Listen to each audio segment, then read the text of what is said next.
Good evening, everyone. Welcome to the March 20th meeting of the Portsmouth Planning Board. I'm going to call the meeting to order. And first order of business will be approval of minutes from February 20th and February 27th. So moved. Second.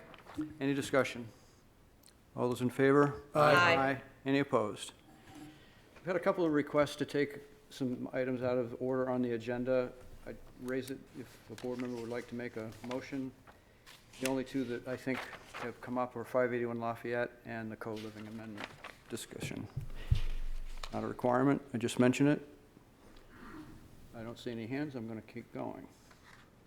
Wait, I'm sorry. can That we was discuss? fast. Yeah, can we have a discussion? You have to make a motion to have a discussion.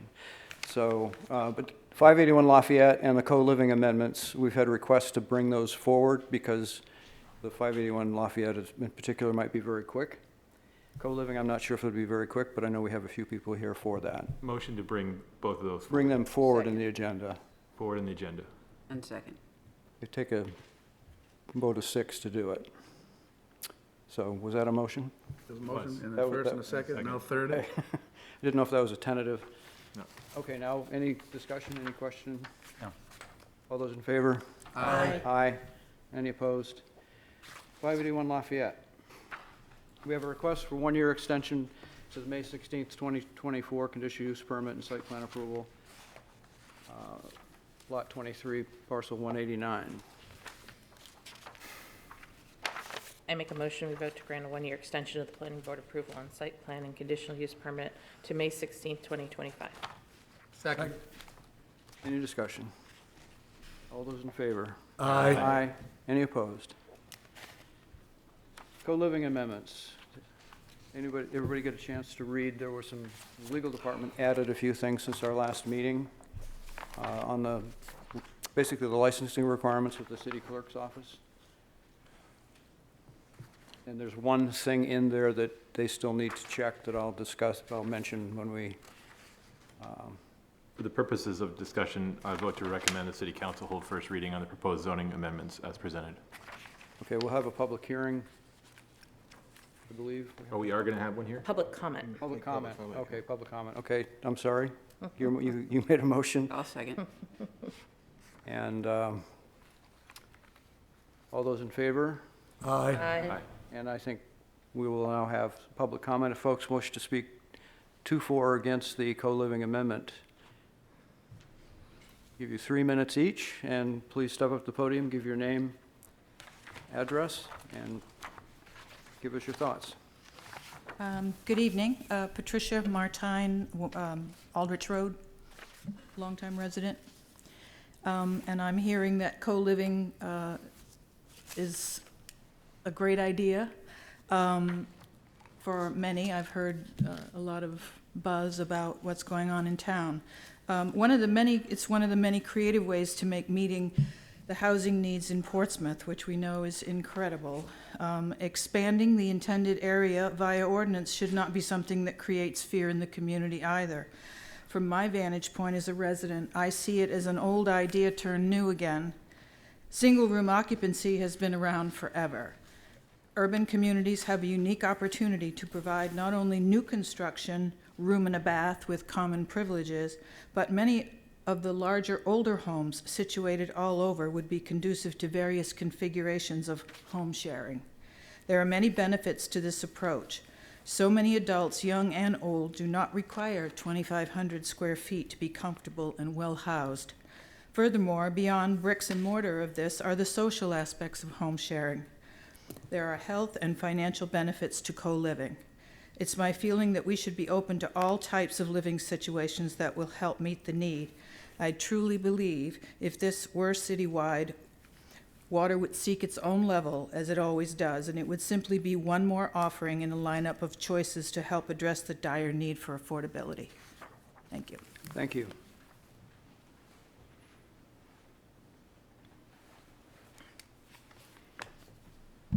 Good evening, Gerald Duffy, 428 Pleasant Street. Good evening, Chair, board members.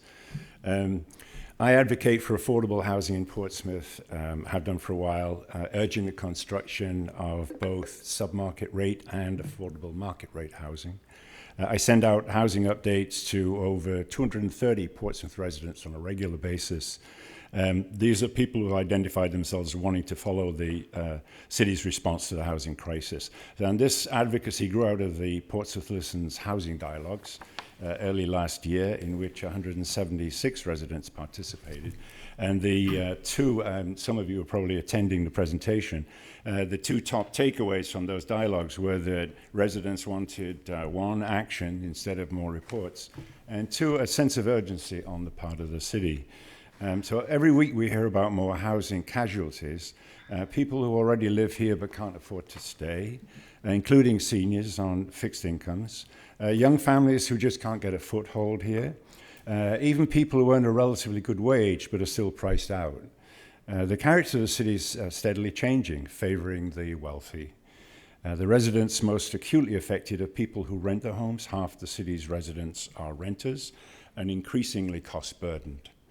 The co-living concept addresses one specific tier of housing needs, and co-living is a proven concept, you just have to research it, that creates housing, especially for younger people, many in the service industry, who are quite happy at their stage of life to live in a small space and share kitchen facilities and common area with others. This is not dormitory living, it's not Animal House, and a far cry from the problematic rooming houses of old. Co-living units are not necessarily cheap, but they are affordable. So co-living has an added advantage. It can foster a sense of community. I mentioned service workers, but there are also professionals like medical workers on short-term contracts.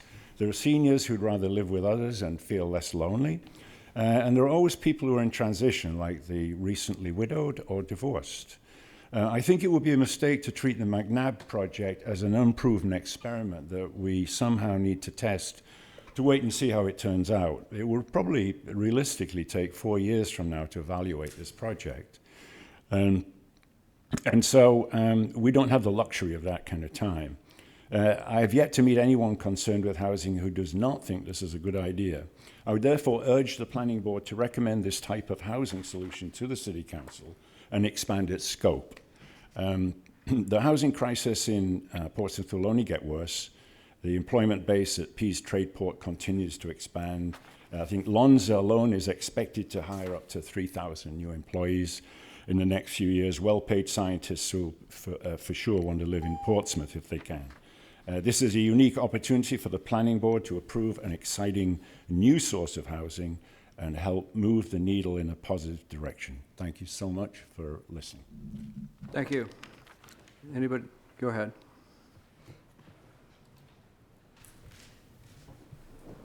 Hello, thank you. My name is Marcio Von Mulen. I'm a resident at 303 Thaxter Road. I'm here to speak in support of co-living. Whether it's just downtown or anywhere in the city. Many folks here have spoken about the housing crisis and the extreme shortage of homes. I've witnessed this personally, both with family members who've been forced to live out of Portsmouth, forced to leave Portsmouth after living here for many years, as well as for myself. I'm in a lucky position of being able to own a home here. I recently undertook a remodel, and I had to find a temporary, living place. And I, diving into the rental market, it was just insane how high the prices were. And, basically I wound up paying double what I thought I would need to for a few months of accommodation. Now, of course, we all know this. I also want to, say in terms of co-living, this is something that I have benefited from earlier in my life.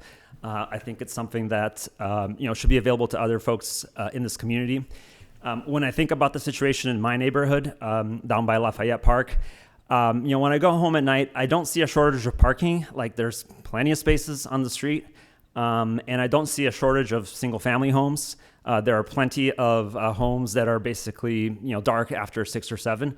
When I go in my backyard with my kids, ages 4, 7, and 9, including the youngest who was born here in Portsmouth Regional Hospital, the thing that I miss looking around the neighborhood is life and vibrancy and other kids. That I would hope to be seeing up and down the street, like the niece that I had to move out of Portsmouth because they couldn't find a place to live. Now, there's not any one solution that's going to solve for all of this, but I think solutions like co-living are ones that should be embraced, as well as others, and I urge you to do this. Thank you. Thank you.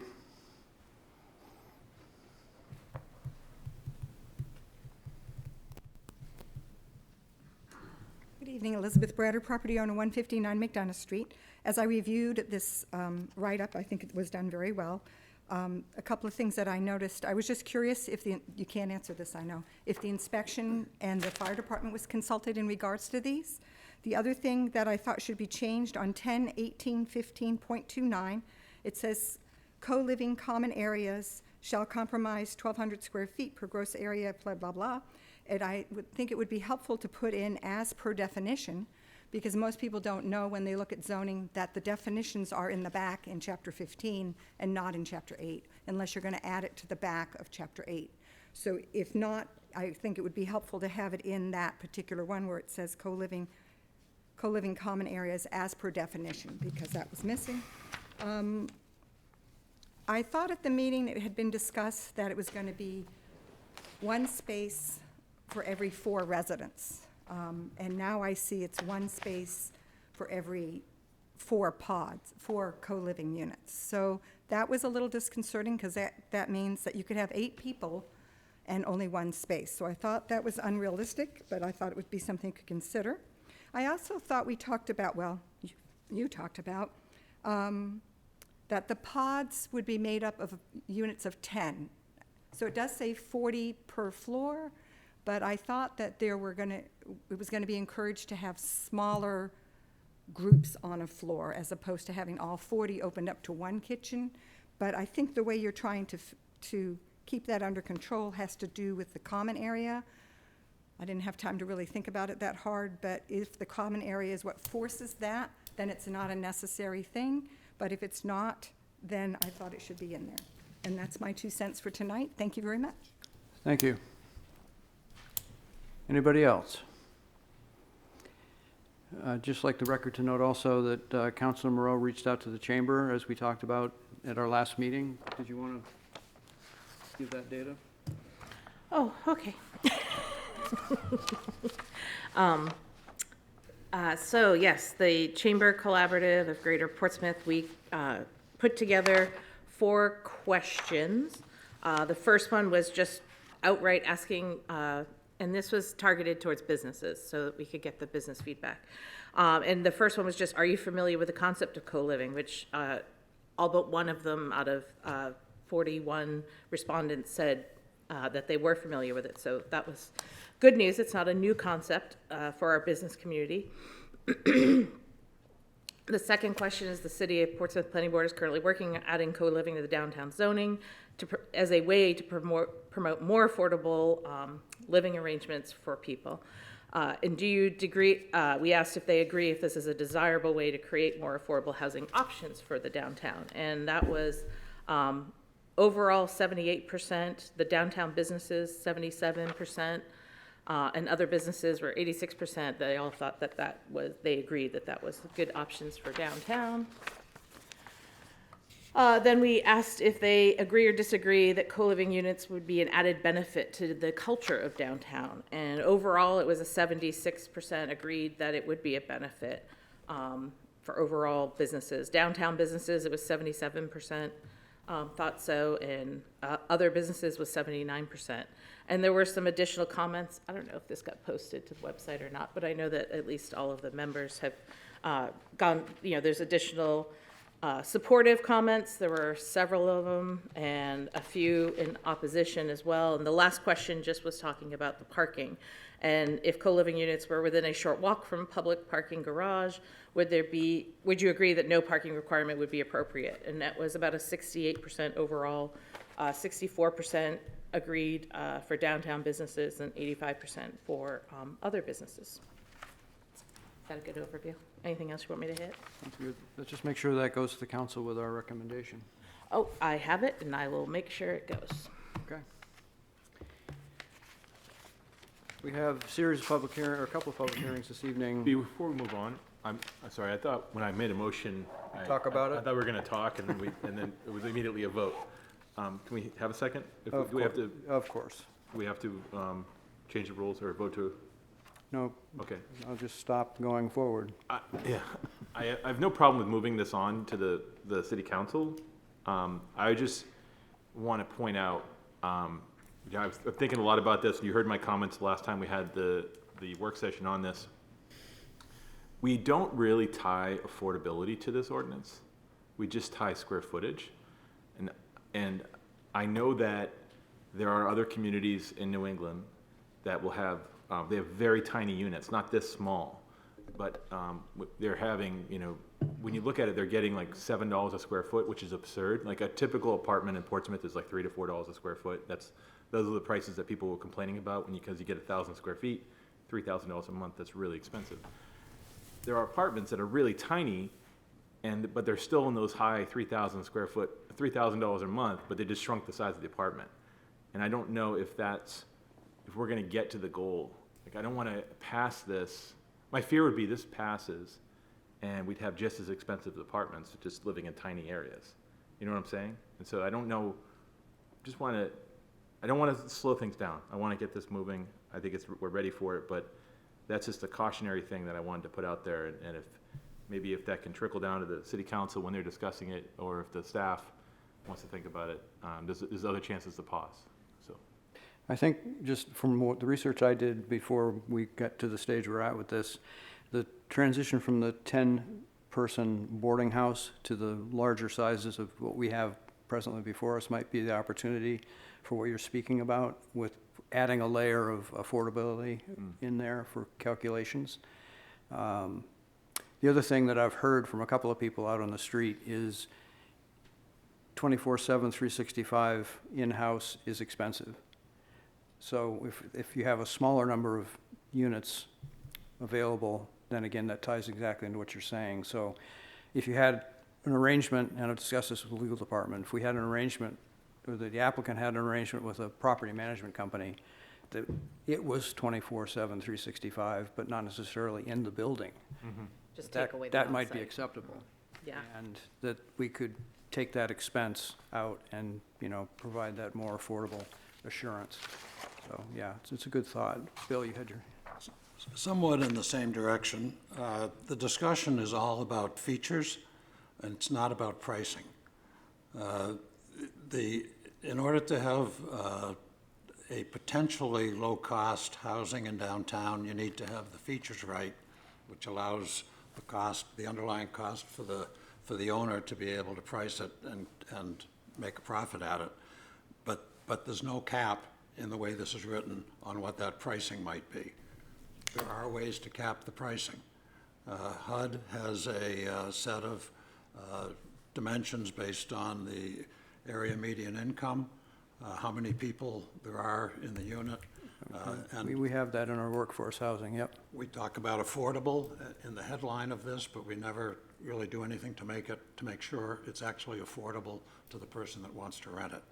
So we could ask the council to put in the criteria for CUPs that affordability can be one of the criteria for CUP. And we could require that when we look at one of these and go for a CUP on it, there's an extremely low income level, which is 30% of AMI. There's a very low, which is 50% of AMI, and there's a low income, which is 80% of AMI. And we could require that half the units, a third of the units, all the units, whatever the philosophy is, comply with either low income, very low income, or extremely low income. And the construct of the way this is being done would presumably allow the developer to do that. But absent such a provision, they may or may not do that, but they will charge what the market will pay in the long run. Maybe not the individual that we're dealing with now, but in the long run, this will be market rate. So if we don't want it to be market rate, then we should put in a provision that allows us to make it below market rate. Got it. Any other, yes, Anthony? More points of clarity. I think when I initially read this, I kept mixing up co-living unit and facility in my head as I was reading it, and I had to reread, say, oh, which one was it defining? So maybe further definition or changing the term of unit versus facility would be advisable, not for any other reason but clarity. And then also for point of clarity, not only for the board but for the public, I think there was some public comment that alluded to if this should not work or is ever repurposed or repositioned within the building itself, what would happen to their parking requirements? And I just want to clarify that if the use was changed, that it would come back before a CUP. Right. And so Possibly, unless they could provide parking. for If whatever. the use change, for it the has to intended comply use. with whatever parking requirements for that use. Yeah, and more so just Yeah. saying it out loud so that everybody else hears. And then lastly, more for clarity of my own being, 10.815.31, number 2, on parking requirements. If no part of the co-living facility is located within 600 feet of a public parking garage, off-street parking is required at the rate of 1 space per every 4 units. That to me, did we talk about that and I missed it? We did talk. Okay. And I think I had mentioned, how many of those properties, or how many properties in the CD4, CD5 does that apply to? With that change in criteria, I feel as though that's materially more strain on parking than with being within 600 feet of parking garage. So that, to me, would be my only hang-up on this, the way it's written now. And just knowing that that's a lot of residents potentially. You're concerned that it's too much parking, too little parking? Too little. 1 to 8, Up to. up to. Do we ever get extra in the downtown district? I think you will have single, I think you will have single units. Okay. But, no, it's a valid concern. You could have up to 8. And my last note is about on-site management. I understand the cost associated with that, but I feel like that's more than just a responsibility for this type of facility. 24/7 on-site management seems like the bare minimum, to be honest, and that's our governing control there, and the management company has to be professional. We've spent a long time talking about that in the work session, how the property management would be the critical component, and how some of the other prior boarding houses in Portsmouth didn't have that caliber of property management, so I would not want to waver on the on-site management. Okay.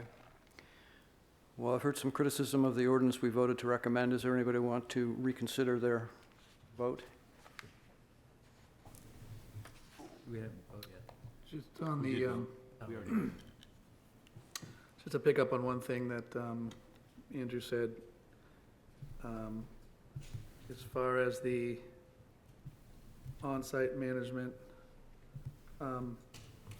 is there a distance requirement that could be satisfied? In other words, if there was a property management company that happened to be downtown and had 24/7 on-call, that wouldn't satisfy that? I mean, property management by nature has 24/7 Yeah, on-call duties. That's the reason you hire somebody like that. Yeah. But yeah. with the amount of residents we're putting under one roof and in the structure that we're applying this logic, we know it can't be a dorm room atmosphere. And so to govern that, even in dorm rooms, you have 24/7 Yeah. on the floor. You have resident assistants. We joked about it. And like, that to me is a huge component of how these are policed, managed, governed, and really successful. Well, do folks, from what I'm hearing is maybe we should have what I've said, another tier, a middle tier between boarding house and these larger ones, that we have more flexibility perhaps built into the regulation. Should we work on that as a co-living too? It's only because we haven't done this size, and we know what happens if you don't have the management and you have the smaller size. There are several examples where it didn't work. Well, management's in here. Yeah. And so I wouldn't want to start paring it down with the knowledge that it's been a little bit hairy in the past. And until we have a really strong thesis to support it in practice, then it doesn't make sense to change it. I'm not saying change it, I'm saying perhaps in addition, so that, right now, there's a two-step process. There's 0 to 10 is a boarding house, above 10 is co-living. So Okay. maybe should there be a 10 to 30? Also, no. The management component was kind of the threshold issue to all of this. Yeah. So I think I'm with we- Andrew on that. I think we need a period of time of seeing this in action and then have it come back and. I'm good with that. We'll see if we have to tweak something, because I don't know what it's gonna do to the finances for this management. You know, it may blow things out of the water and it doesn't work. And so we're gonna have to, there's so many unknowns in terms of like how a tweak will change something. So let's let this marinate and see how it goes through, and maybe the staff can, after a year of it being applied in a real use environment, come back and recommend any tweaks that need to be made. And it was purposely made relatively simple and small and easy to understand. So, again, hopefully help make it happen. Sorry, and to everyone's credit, you know, we did quite a bit of research to land at some of these criteria and parameters. And if we were to go and change that on the smaller side of it, I would want to hear from maybe operators of other co-living facilities outside of the area and hear whether it's the financial economics of it or it's the in-practice management. Does it really carry over to what you hope it does? And that to me would be really important to hear and see and respond to, rather than putting it out there and hoping it works. Beth, did you?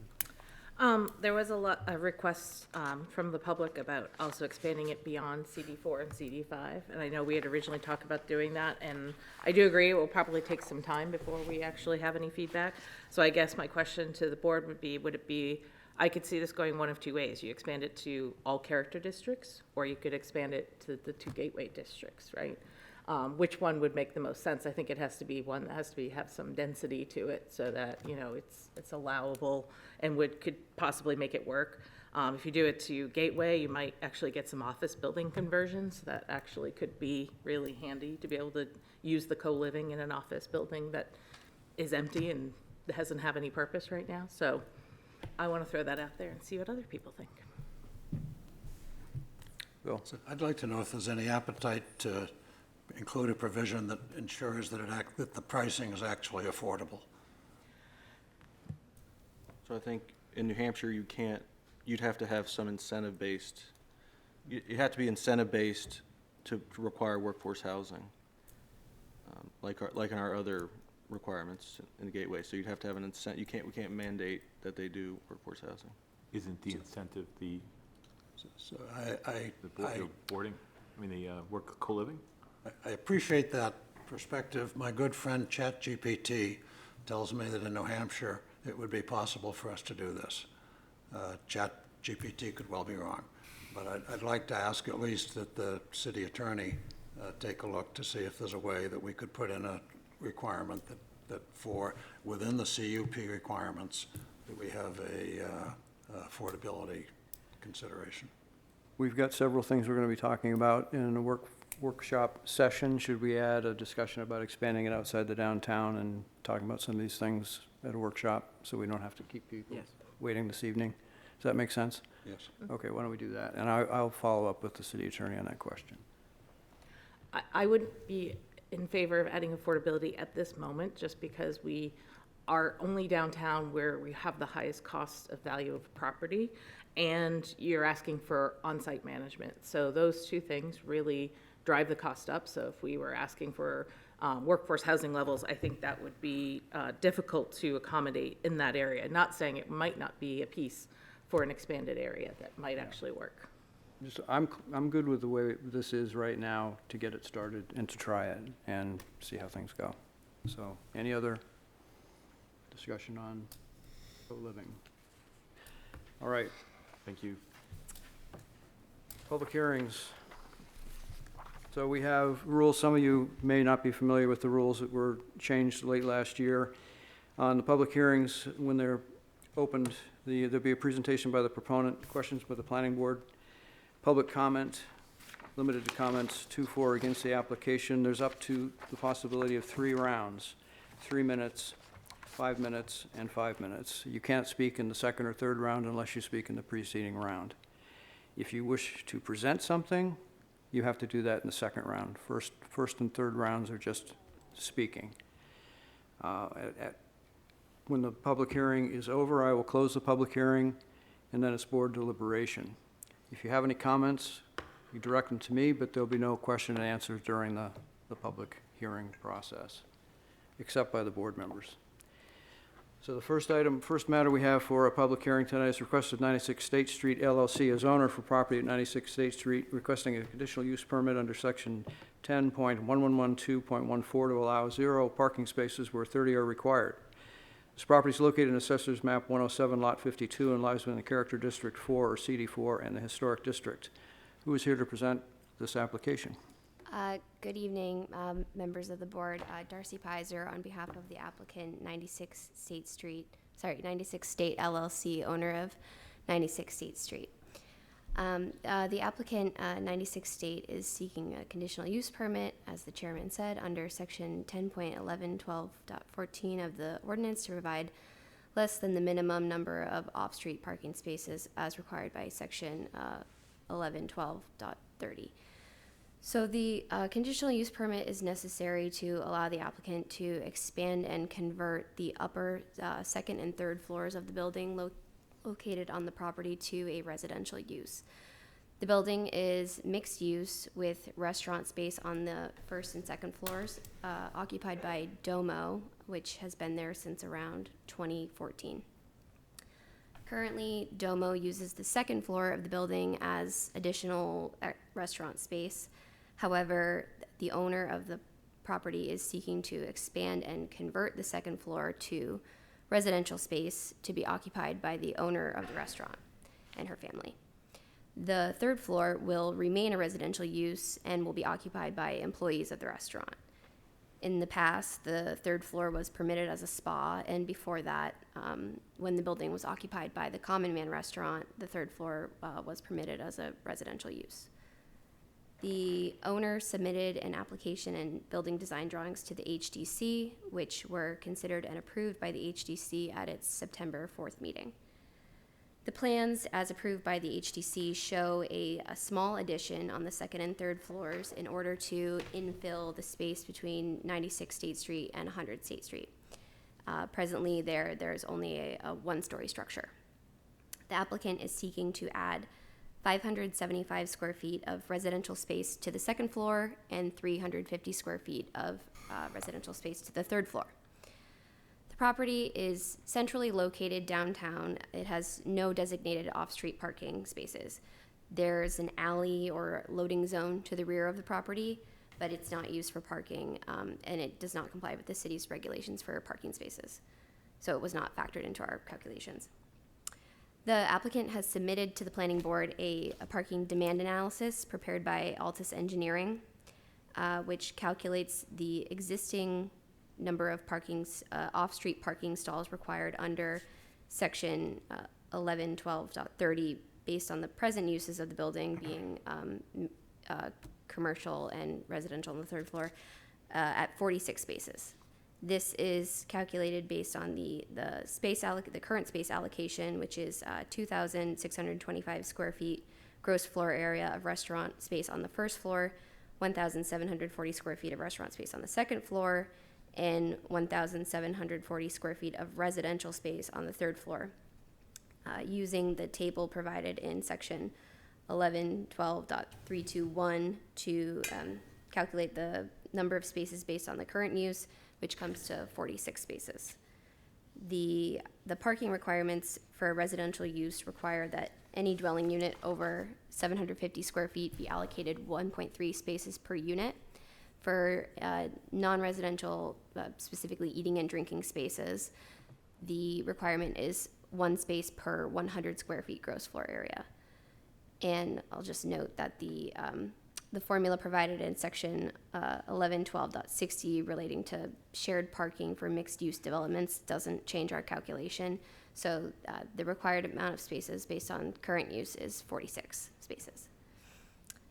The conversion of the second floor from restaurant to residential use and the small expansion of the second and third floors reduces the overall parking demand upon the property and the requirement under the ordinance to 30 spaces, which represents a 35% reduction.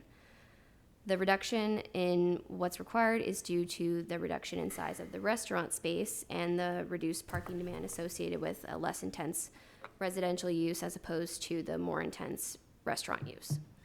But given that the property has zero designated off-street parking spaces, a conditional use permit is needed to allow for 0 spaces where 30 is required for the proposed use. So according to section 1112.14 of the zoning ordinance, the planning board may grant a conditional use permit to allow less parking than the required minimum if, number 1, the applicant submits a parking demand analysis to be reviewed by the city's technical advisory committee demonstrating that the proposed number of off-street spaces is sufficient for the proposed use. Number 2, the applicant identifies permanent evidence-based measures to reduce parking demand, including but not limited to provision of rideshare micro-transit services or bike share stations servicing the property, proximity to public transit, car or van pool incentives, alternative transit subsidies, provisions for teleworking, and shared parking on a separate lot. And number 3, the board finds that the number of off-street parking spaces required or allowed by the permit will be adequate and appropriate for the proposed use of the property. So with respect to number 1, I will just note that the applicant met with the city's technical advisory committee at its February 11th meeting. We did correct the issues with the parking demand analysis that were identified by TAC. And so the uses of the 2nd and 3rd floor and the square footage of those areas that have been submitted for tonight have all been confirmed, and the parking space calculation has now been updated. So a revised application was sent on March 10th. So what you have in front of you is updated and correct. Number 2, as far as evidence-based measures to reduce the parking demand, as the application notes, the conversion of the 2nd floor to residential use will reduce the on-street parking demand for a number of reasons. Less restaurant seating equates to less restaurant patrons who may be parking downtown to eat there. Those patrons would be replaced by the owners or employees of the restaurant, obviously are more limited in number. And additionally, as noted, the property lies directly on the coast bus route, so it can be accessed easily via public transit by both patrons of the restaurant and the employees who will live upstairs. Finally, the number of off-street parking spaces that would be allowed by the requested permit is adequate and appropriate for the proposed use of the property. The property currently has 0 designated off-street spaces. It does not have the ability to add any more. However, it's surrounded by public on-street parking. There's parallel parking along State Street. There's a small parking lot between Scott and Dutton Avenue. There's the Parrott Avenue lot, nearby parking garages, plus overnight parking throughout the south end. The currently available parking is what the more intense restaurant use presently relies on, without any issue or unmet need, or rather no more unmet need than any similarly situated downtown property. Given the proposed conversion to a less demanding use as it relates to parking, the parking requested for the proposed residential use is adequate and appropriate. So for those reasons, we request that the board grant a conditional use permit to allow for 0 off-street spaces where the minimum required for the proposed use is 30 and where 0 presently exist. Thank you. Questions of the applicant? Sure. Yes, Joe. I want to set my tone very early on this topic. I'm surprised that we don't have a site plan of any kind. Is it not a requirement for this? It's not a requirement, it's encouraged, but it's not a requirement. Can we bring up a floor plan so we can look at it? I think that would be helpful.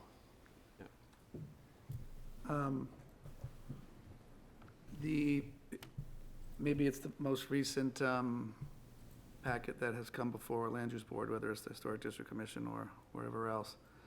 I have followed this little building over the years due to the fact that I was on the Historic District Commission as chair back in 2015. It came before us multiple times. It's actually an award-winning project next door. I'm sorry, I need to reference it. I'm speaking specifically about 102 State Street, which this project has a very direct impact to. And I understand this is not the Historic District Commission, and I'll stay within the rails of our purview. But I'm afraid that there are some minor things happening with this design that significantly impact that award-winning historic building next door. And I just don't see the need for one of them is, I believe the overhang of the roof is actually crossing the property line of the addition, that hip addition appears to be crossing the property line. And I believe that it's unclear of how this addition might be actually enveloping or connecting to the neighboring building, and kind of sharing a wall and connecting into the roof and wall and so forth of the neighboring building. I can see the plan is notching out for a window. It's trying to respect the fact that it's right up against and touching this building next door, but I see no need for it in the design. It just seems like a very obvious, the impact. And again, I'm looking for help on our purview in the planning language. I mean, certainly this is a character district. We're talking about light, air, safety. The little window on the second floor of the building has been represented in the past as, of the treehouse school.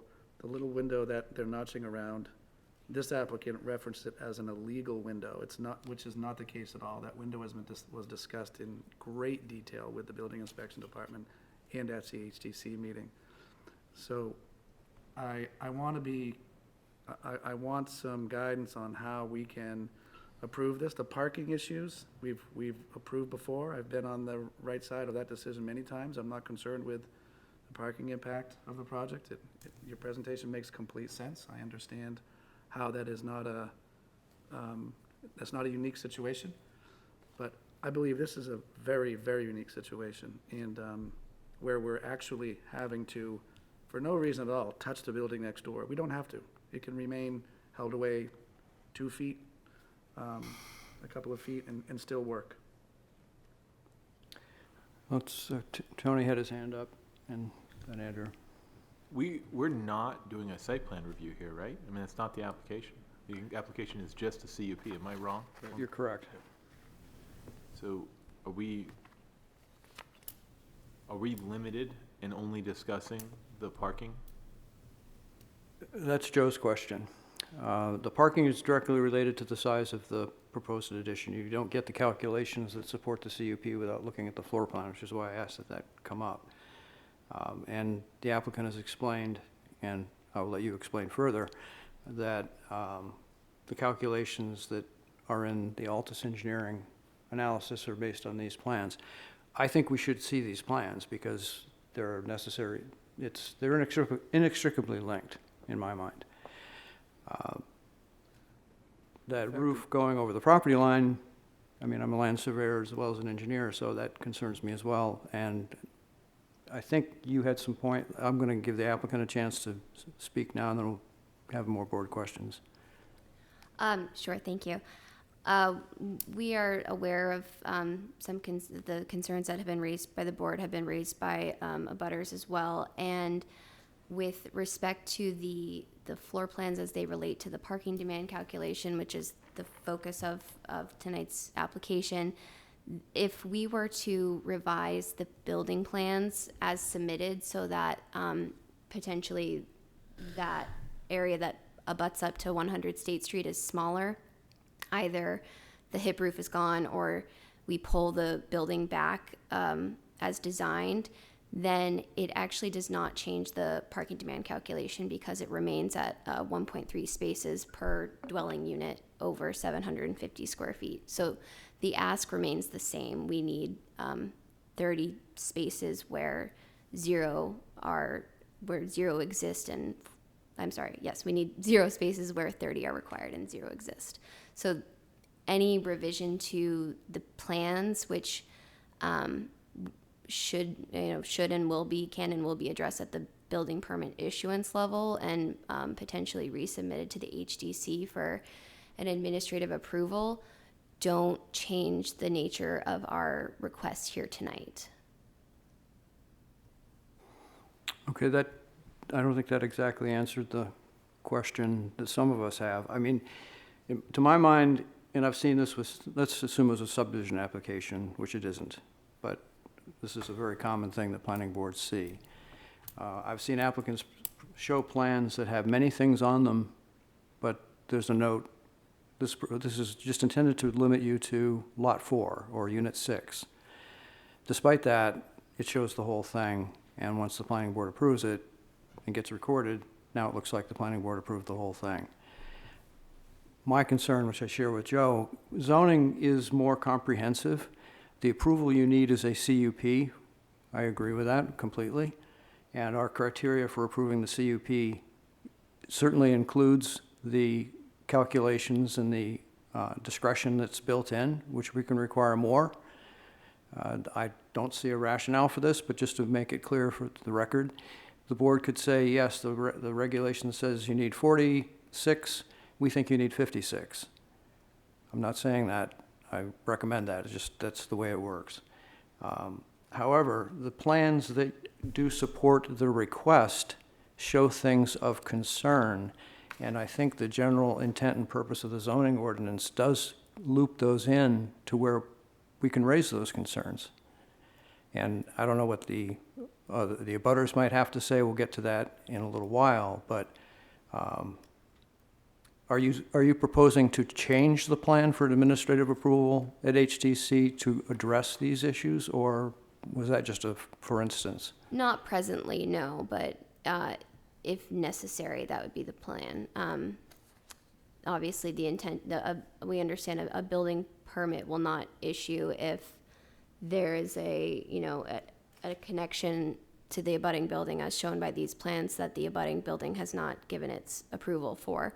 And so we're intending to work that out, but these are the plans that were submitted to the HDC and approved, and so as it presently stands, we don't intend to change them, and we're seeking a CUP based on this.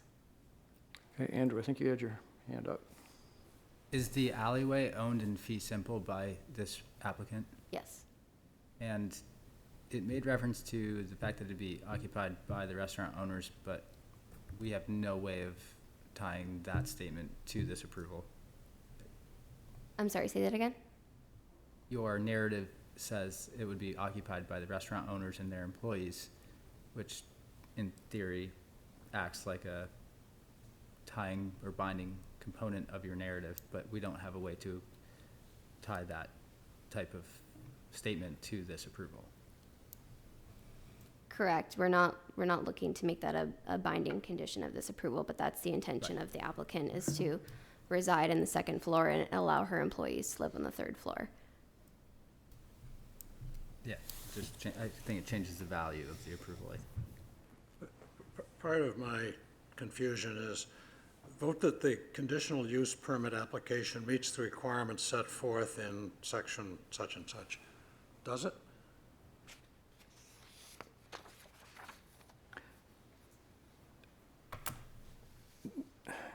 By one rationale, as presented, it does. It's up to the board to make the determination if it does. So the logic is, there's a restaurant that doesn't have any parking. It's doing a change of use. When you do have a change of use, it's de novo, it's brand new. You have to look at it and see if it makes sense. So under our regulation, because this is not in the downtown overlay district, there's a parking requirement. So we have to look at it and see if it makes sense. So in fact, it does not meet the requirements as Correct. set forth. Correct. So the motion that we're being recommended is that we vote that it does. The staff recommendation is just one way that we could proceed. It's certainly not binding, and nobody's made a motion to that effect yet. So it's for discussion. Joe? If I could just clarify my position, I'll just take up a little bit more time, and Sure. again, I understand that I'm on thin ice here, and that so could we just go to the floor plan of that level, so I can speak to what my issue is with the, this change that's going to occur, that we're being asked to approve, that is going to have an impact on, and if you could zoom in on where it's actually touching the building next door. What is that, flex living, that room, flex living. There's simply no reason for that wall to follow that angle and go over and tie into the building next door. It can just come straight down, perpendicular, and meet the front wall and have a gap between the buildings at that level. That's the only thing that I think that's very reasonable. And while I have the floor, and recognizing that I need to be brief, 2017 Preservation Achievement Award for Karen Buffard for the outstanding rehabilitation of 100 State Street in Portsmouth, New Hampshire, with Ann Whitney architect, John Slitzner, lead carpenter from Strawberry Bank, and John Wallstrom, lead mason. After Portsmouth's disastrous fire of 1813, the Brick Act stipulated that buildings taller than 1 story had to be built of fire-resistant brick. The owner, a silversmith named Thomas Drown, could only afford to build in wood, so his 1.5-story house and shop became the exception on State Street. 200 years later, the sale of this small building nearly guaranteed demolition thanks to intense development pressures in downtown Portsmouth. Fortunately, an owner with a passion for history and love of old buildings purchased the oddity and began planning its rehabilitation. Karen Buffard assembled a dream team to faithfully return the building to what it looked like in an earlier historic photographs. Work included self-imposed archaeology, returning the original door, window arrangements, new clapboard siding, and cedar shake roof. In 1813, the Drowns offered their sincere thanks to the inhabitants of Portsmouth for their benevolent exertions in saving a portion of this property late in the fire. Today, we thank Karen Buffard and her team for rehabilitating this distinctive building, one that will continue to tell the story of an improbable survivor. All I'm asking for, and again, is to find language in our ordinance that says, can we cant that wall back so we don't touch the building next door, and allow that window to be used properly on the 2nd floor, which, by the way, is occupied by children of the school, that little tiny window that's being encroached upon.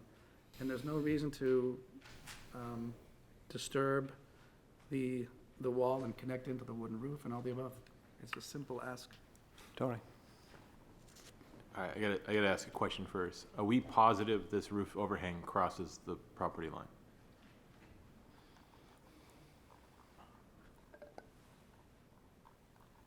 It It appears so as. It overhangs the other building. drawings. It does overhang.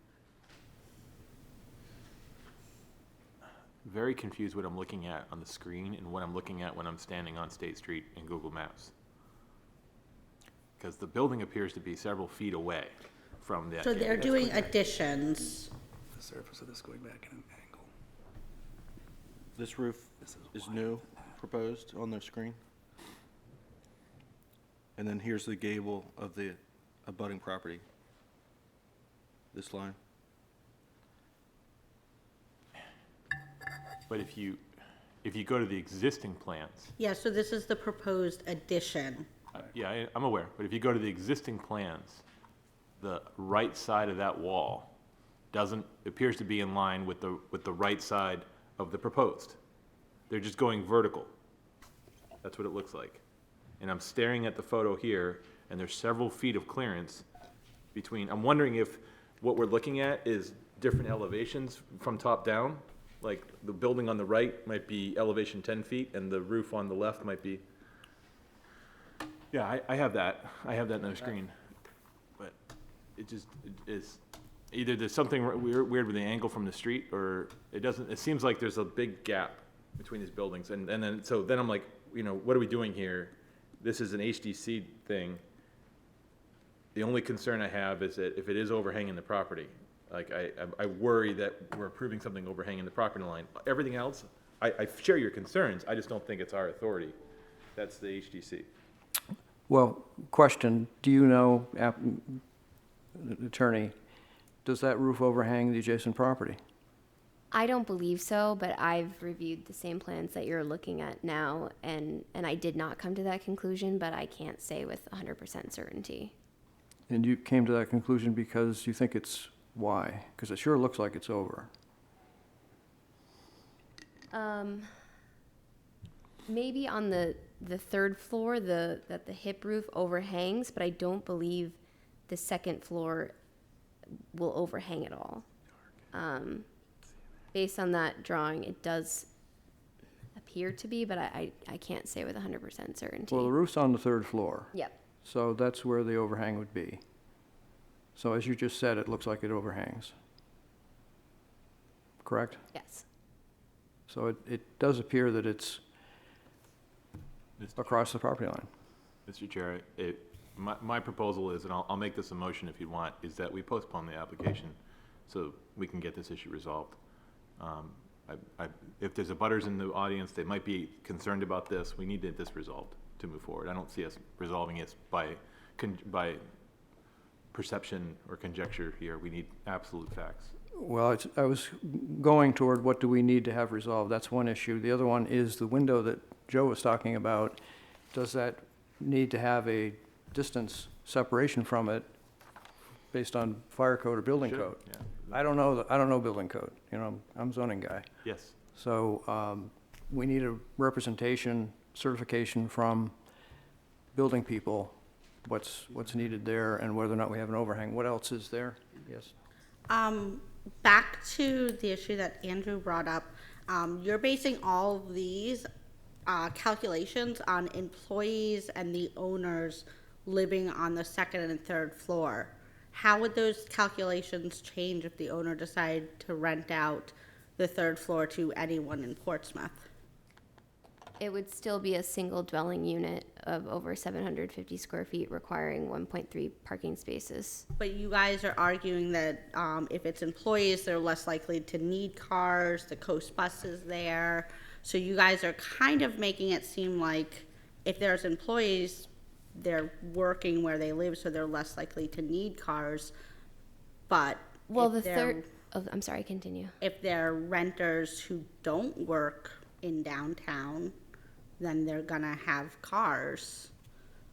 So I guess I'm a little unsure of how this changes if the residents aren't the owner and employees. I still don't believe it changes because the third floor is presently residential. And so those employees, that's calculated in the calculation that we put forward, those employees may or may not have cars.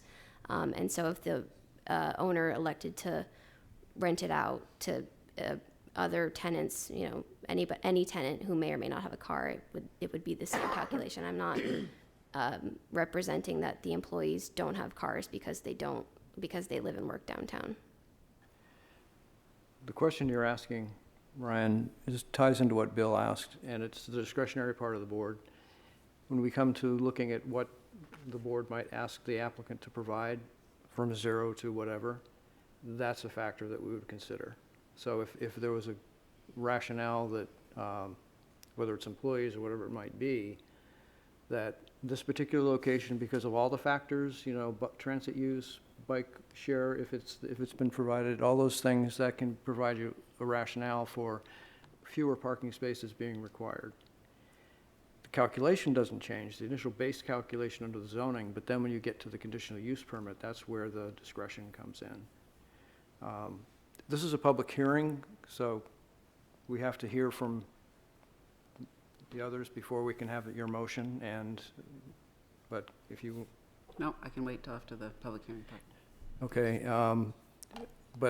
so unless anybody else has questions of the applicant at this point, I'm going to open the public hearing. Thank you. Thank you. I'm going to open the public hearing. Anybody here wishes to speak to, for, or against this application?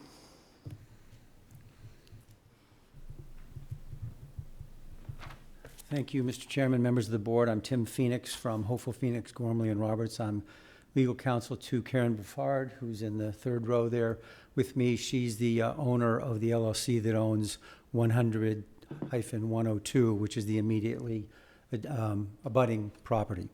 The board, certain board members have raised the underlying issues that are on our mind. Just for a little bit of history, Karen knew sometime last spring, let's say, that the owner here was going to put an addition on. She didn't really like it, but that's her property. She's a property owner as well. She had rehabbed this about 10 years ago, and there's a window that's there that the architect going forward for the 96 owner indicated was installed without permission, without approval. That is inaccurate. It was installed after HDC review, and Mr. Almeida pointed that out, and a building permit was given. Questions have been raised about the effect on code, and we can look at that, but it was approved. So our overall issue is Karen first thought that the new building was going to be behind that window on the side of hers. Then she heard that it was going to be all the way to the street, which is a problem. Then she heard it was going to be back. And as it went forward, she eventually learned that this proposal with the notch in front of the window was proposed, which she is 100% against. She's been following up with the city to determine the status of building permit issuance. She at some point came to understood that this might not even happen. I asked her to keep checking with the town because you don't get notice if a building permit's been issued. We finally found out that plans were submitted. We asked for the plans, but the inspection department says we can't release those until one's granted. So we went forward and recently found out that Darcy and Derek Durbin's office was representing her in this, so I reached out and raised the issues, many of the issues that were raised here. We do have a significant concern. The intention, as I understand it, is the wall of the building will not be touching, but they want to connect it. And then there's that roof that's overhanging. As I looked at those plans, it looks like it's overhanging our roof. These are problematic. We've raised it. The response I got from Darcy just in the last few days was that they're going to relook at it and likely pull the building away, which may be acceptable. And I understand the questions of Mr. Coviello and others like, well, we're here to talk about parking. Well, the issue is we don't know what's going to happen with this. And our position is that it's entirely premature for this board to make a decision when we don't know what, if anything, will ever be built. They're here today because of an approval of the HDC. You want me to keep going or wait? Is there anybody else here who wishes to speak? There Let me is. finish. So you want to wait till the second, I'm sorry, you want to wait till the That's fine. second round? Go ahead, come on up.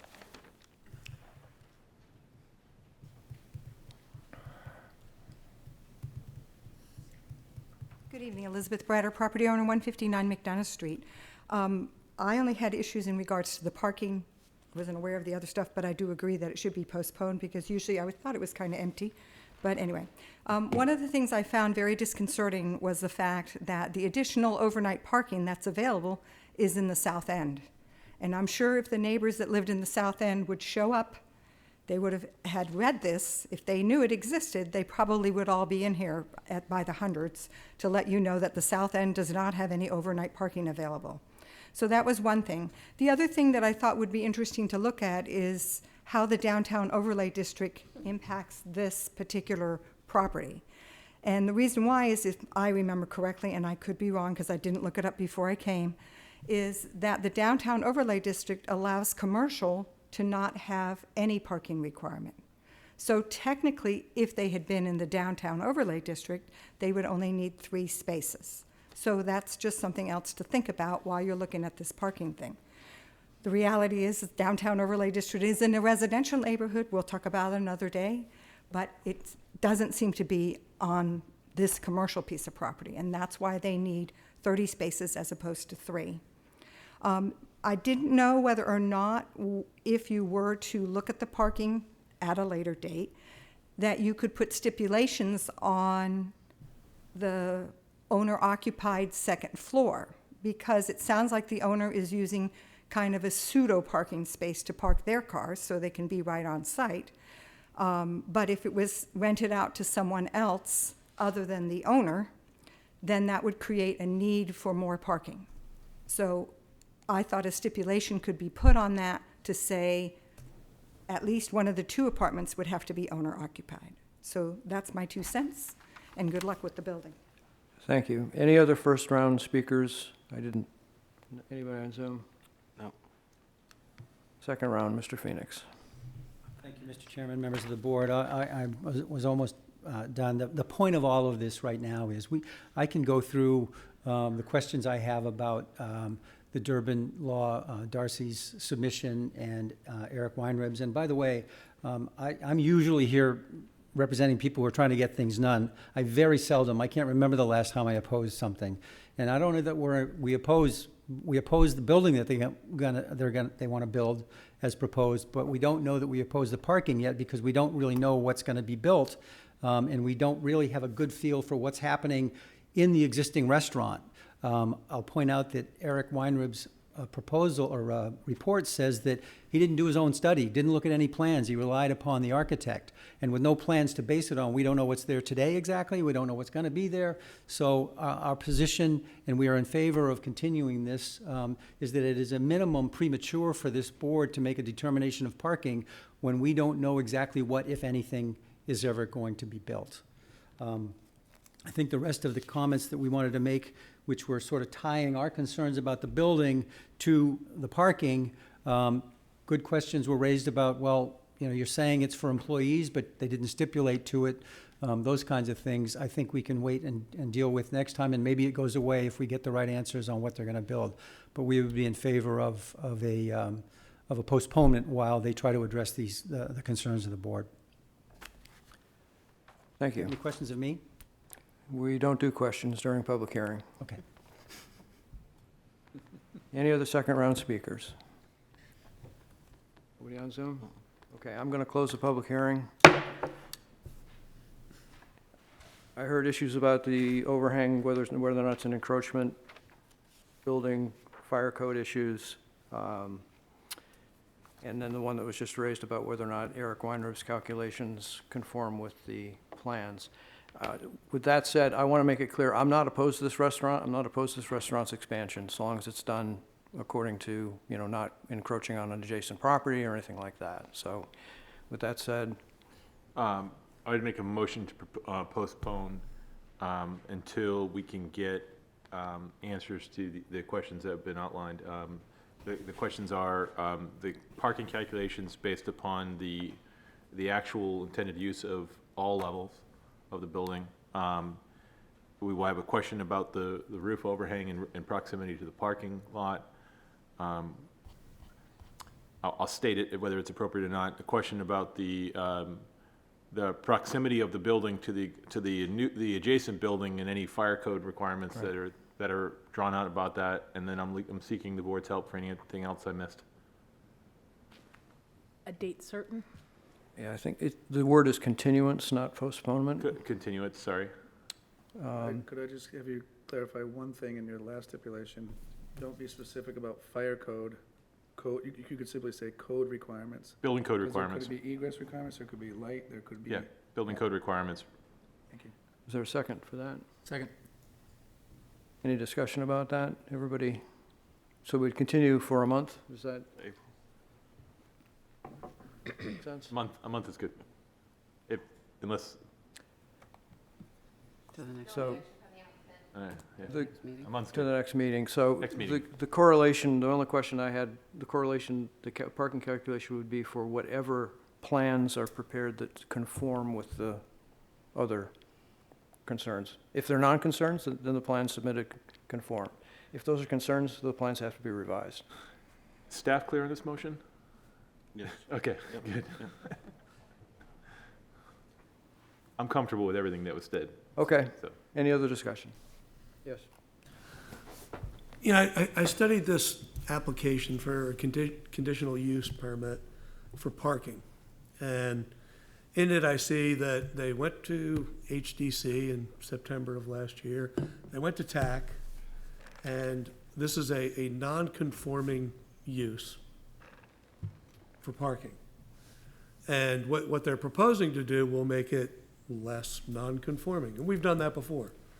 So, I mean, I'm moving through this and I'm seeing a pathway to approval. And I don't know the things that other board members know about the buildings adjacent and the history and so forth. So the question that I'm gonna have that I'm not gonna get an answer to tonight is, how did the award-winning historic property get overlooked in the approval of this at Historic District? Which we've had questions on this board before from Concom and some of the things that they approved. So I'm starting to look at these applications and thinking, you know, okay, it went to Historic District. Do I need to go now and watch that meeting and see if, you know, why did they approve it and what did they approve? Because I don't think I would have approved this. I'm not on the Historic District Commission, and I'm not an expert on the historic buildings, but this seems to be pretty blatantly overlooked. Mistakes happen. mistakes happen. Okay, so it was a mistake, and we're going to continue this application because of potentially a mistake happened. Just so everybody understands, that second floor, it is the expansion of the floor plan of a restaurant that's there today. The second floor is currently restaurant. If that's all that was being proposed, it would definitely require site plan approval. Now, the fact that they're calling it residential, that can mean a way to get around site plan review. But there's a sequential question in there. But technically today, that second floor is commercial. They are proposing to expand it. So it is expanding. If that were what was being proposed, it'd be expanding a non-conforming use. Understood completely. It's just, imagine the approval through all of the land use boards of a building that crosses a property line. I can't see it getting through us, but yeah. So there's something more to consider in I think there's always a need for a site plan. But this actually was an element that was on the upper floor that was overhanging, which wouldn't even show up on a site plan Right. necessarily, right? No, it would. Okay, Well, usually you show overhangs, yeah. Yeah. Yeah, I do. yeah, okay. So it would show. Okay, all those in favor? Aye. Aye. Any opposed? Thank you very much.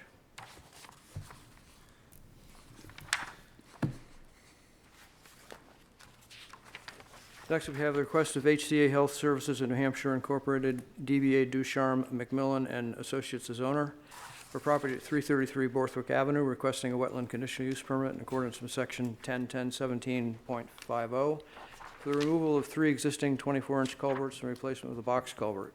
This property is on Assessor's Map 240, Lot 2-1, and lies within the Office Research District. Who is here to present this application? Matthew Hamby. I'm a civil engineer with Bowman Consulting here representing HGA in Portsmouth Regional Hospital at 333 Borthwick Avenue. We're here tonight to request a wetland conditional use permit to replace 3 24-inch culverts that were installed in the mid to late 1980s by the natural gas company there on the north side of the Portsmouth Regional Hospital campus. We are requesting to install a 3-foot by 10-foot wide box culvert to provide additional flow through the wetland. It does fall within the wetland, hence the conditional use permit portion of the project. Thank you. Thank you. Okay, any questions to the applicant? And congratulations on a very brief presentation. A little more straightforward than the other projects. No questions? The, if I could. Sure. The maintenance of the drainage structures. There was language in the packet talking about the need to maintain the drainage structures. Do you agree the city would have the right but not the obligation to maintain? Correct. And one of the conditions of approval, staff recommendation was to dedicate an easement along the discharge on the west side of Borthwick, or from Borthwick, through this channel. HA is agreeable to dedicate that easement for city maintenance purposes if they see fit. Is this something we typically cover the cost for, or are we typically reimbursed for maintaining them? That's or- the next question, because that would be could be a part of the easement, that if the city had to maintain it, HCA would have to reimburse the city for that maintenance. Is the applicant agreeable to that? Yes, they are. Okay. Thank you. So that would be a condition then, right? Any other questions? Yes, Tony, Can you repeat that condition again? So the city would have an easement to allow the city to have the right but not the obligation to maintain this drainage. If the city has to exercise that right, the costs the city would incur would have to be reimbursed by the owner. Okay. You understand that, correct? Yes, I do. Okay. I will say this conveys water from many properties, not just HA's property. It so happens that the culvert for the gas company's maintenance does fall on their property. I think for the reasons you just said, that's why it's a concern. Correct. Any other questions? Thank you. I'm going to open the public hearing. Is there anybody here or on Zoom who wishes to speak to, for, or against this application?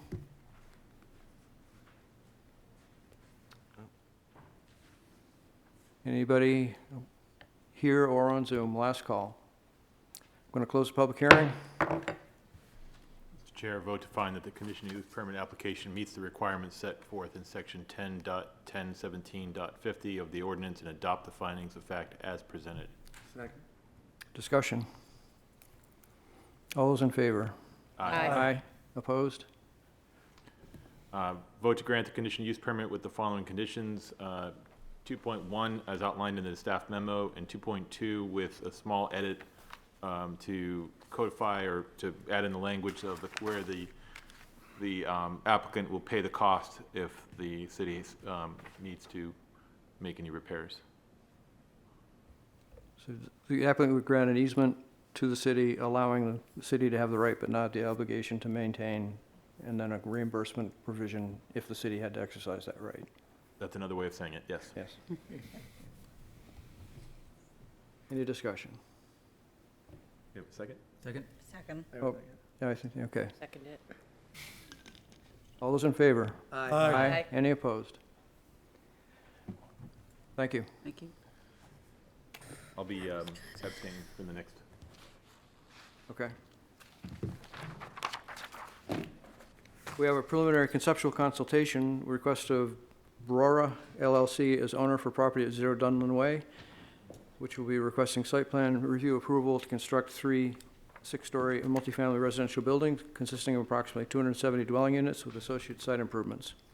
This property is on Assessor's Map 213, Lot 12, and lies within the Office Research District and Gateway Neighborhood Overlay, or affectionately known GNOD District. Who is here to present this application? Thank you, Mr. Chairman, members of the board. Good evening. My name is Patrick Crimmins. I'm with Ty and Bond, with the civil engineer for the project. Also here with me this evening from the project team on the ownership side is Kim Marie Poldrak from the Kane Company, Joe Gohegan from Tidemark, and on the architecture side is Adam Morrow from Procon. So we're here this evening for a conceptual consultation for a proposed multifamily development.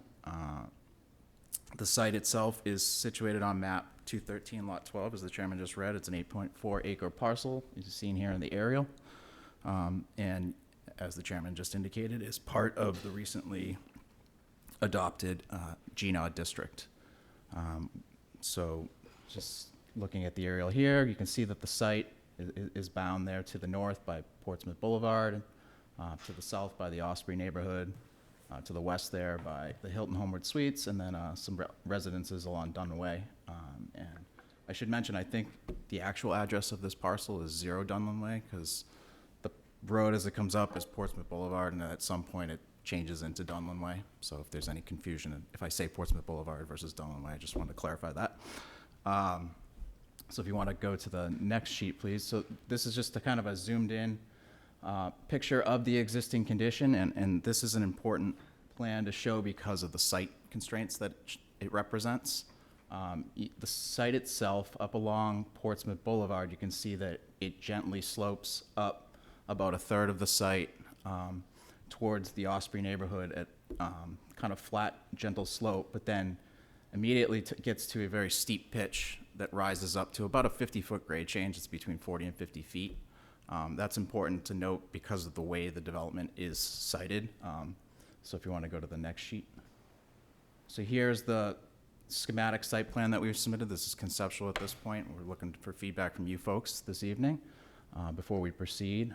But you can see here what we've done is we've situated the development up along that gently sloped area along the frontage of the road with the remaining of the parcel in the rear staying undeveloped. Obviously, the grade change creates significant challenges for development, but in addition, leaving it as such also creates a nice buffer between the rear neighborhood. Situated along the road are 3 proposed multifamily buildings. They will be market rate. They are 6-story buildings, so with 2 on either, the 2 buildings on the left and the right, A and C, are approximately 100 units. I think this plan depicts them as 102 at this point. with the center building being 64 units. Right now is conceptually designed. The buildings will be intended to kind of integrate together as a community. You know, depicted here conceptually, you can see that we're going to introduce some nice hardscaping, landscaping, plaza areas around the connections between the buildings, and in the rear of that central building, which will be like the primary amenity building for this development. Situated in the rear of those buildings will be parking, screened from the road in accordance with the ordinance. To the rear of that parking, you can see a dark shade. You know, this is conceptual at this point, but we are considering some structured parking. Again, with the challenges of the site, the grade change, we're trying to look for an opportunity maybe to build a small deck into the rear of that hill to meet those parking requirements, provide parking, but then again, maintain the undeveloped area without going too far into that steep slope. I mentioned the GNOD, the 6 stories. There is incentive that we would need to seek for that. The GNOD provides 3 options for that. The opportunity we're pursuing at this point in time is a land transfer with the city of Portsmouth. It's very early at this stage. We have introduced that to city staff. We haven't confirmed the parcel that would be dedicated to the city of Portsmouth yet, which is why it's not depicted on this. We are engaging in discussions with staff and look forward to continuing that, but that is the route by which we are hoping to proceed to have a 6-story building on this site. I think that's really it at this point. You know, this is just conceptual. We're looking forward to feedback from you folks this evening. After gaining your feedback and working through the plans over the next few months, we're hoping to be back before you folks shortly for design review. Okay, so questions to the applicant, and conceptual discussion like this, free thinking. So anybody has any ideas or questions? Paul? I have a view of this property from my sliding glass door. I can see the hill. And the question I have is, the rooftops, how do you see them lining up with you say it's about a 50-foot grade change from Portsmouth Boulevard to the top of that hill? Yes.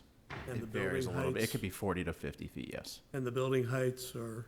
Building heights are 6 stories, so they're going to be approximately 75 feet.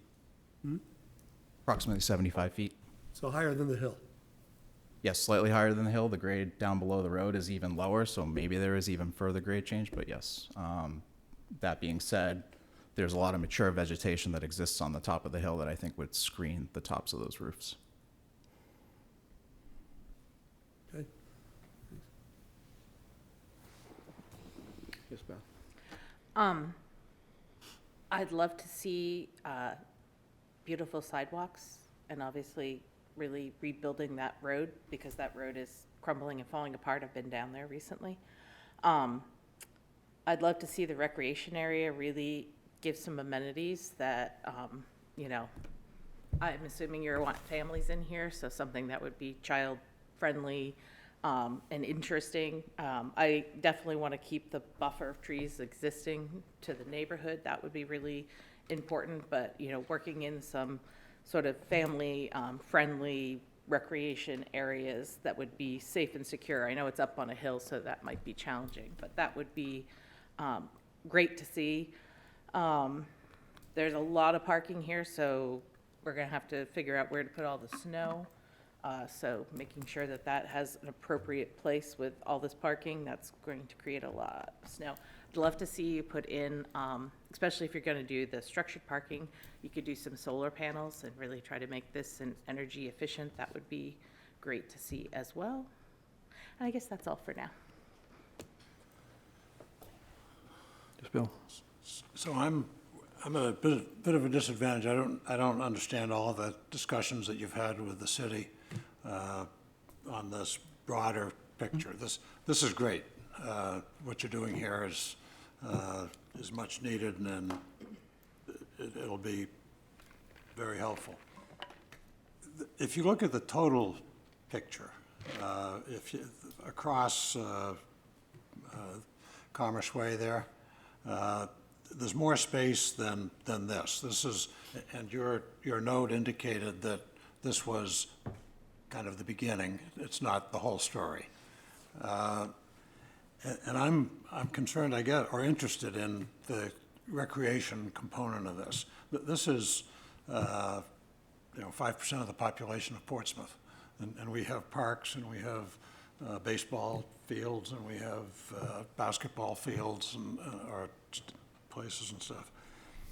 What's the vision for not only this, but for the broader area, for making this a neighborhood with all of the things that a neighborhood has, and particularly recreation?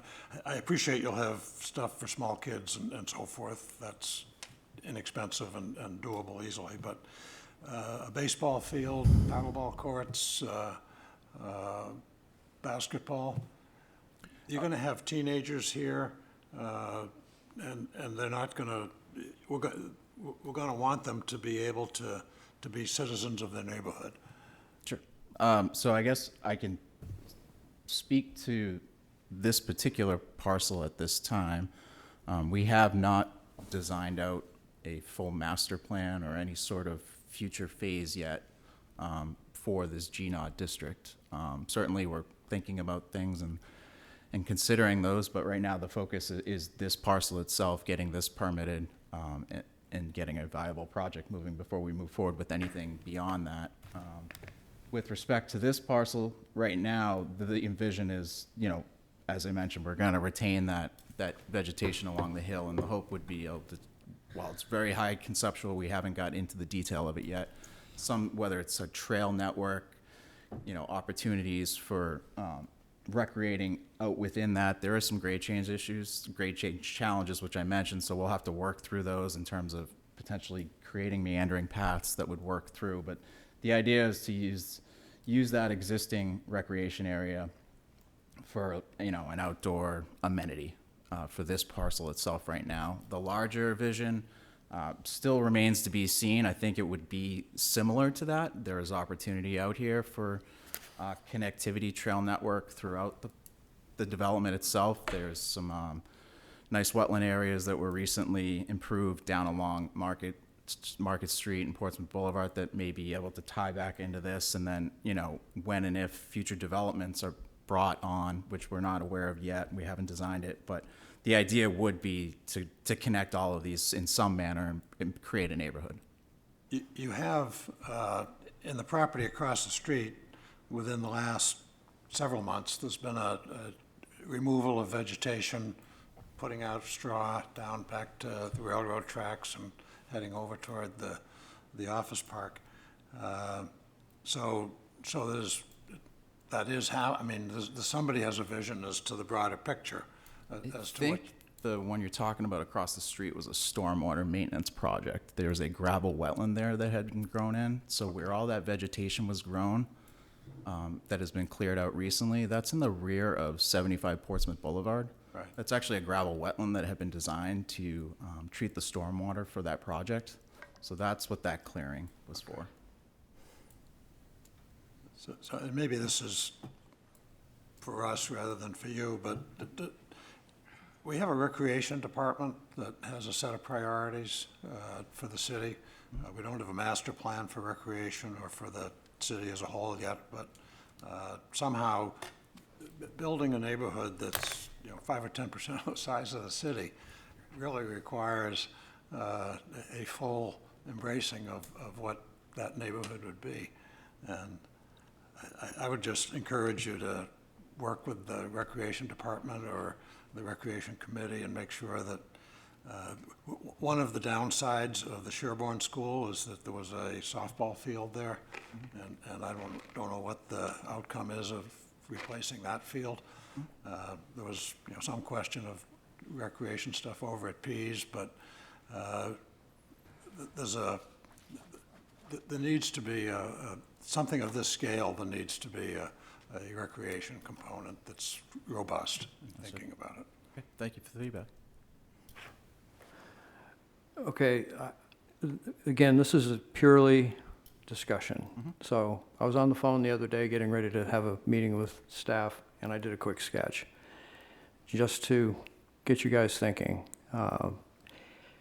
Sort of picking up a little bit on what I'm hearing board members say about possible recreation opportunities. And it occurred to me if you maybe made the buildings on the side slightly more courtyard-esque, and the center area, those 4 yellow rectangles, the larger ones are the size of tennis courts, the smaller ones the size of pickleball courts. You could put a community building in there, obviously, as well. You could have access to that center area from the center hallway, stairway of the larger buildings. So you'd have pedestrian access directly to it, and obviously the grades fit better. Just, you know, and if you did do a courtyard facility, you could have the smaller, lighter green areas behind the buildings for sort of, you know, barbecue recreation of the residents of that building. Again, this is absolutely purely discussion. Understood. And it's freely reject it, throw it out the window, start your wood fire with it after you print it on paper. It seemed to me like there could be an opportunity here to maybe have active recreation, which I don't think is going to work on that hill. You know, it's without a lot of devastation. So that was that. Did you think about whether you could get housing on with your structured parking as well? Get housing on it? Yeah. We didn't explore it there in the rear of the hill. It's certainly an opportunity that we're going to potentially explore underneath the buildings. We're in the process of looking at the subsurface conditions right now. We're in the process of getting geotechnical engineering done. So if there's opportunity for it, if it's works with the pro forma of the project, that is something that will be considered. Okay. Again, just very quick sketch, just throw some ideas out. Back in the day, you could throw trace on a plan and, you know, share ideas that way, and we can't do that here, so that's why I did this. Appreciate it. I still use trace too. Yes. Just a quick question for Patrick to elaborate on. Were you suggesting that you were considering podium construction where the parking would be beneath? It's the all on the buildings? table. It's very Yeah. conceptual at this point. That would certainly open up more land area for some of the concerns. And by the way, very good comments by Bill. I echo his concerns of the need for some activity outside. Maybe that podium construction would allow for that and eliminate quite a bit of the need for a surface.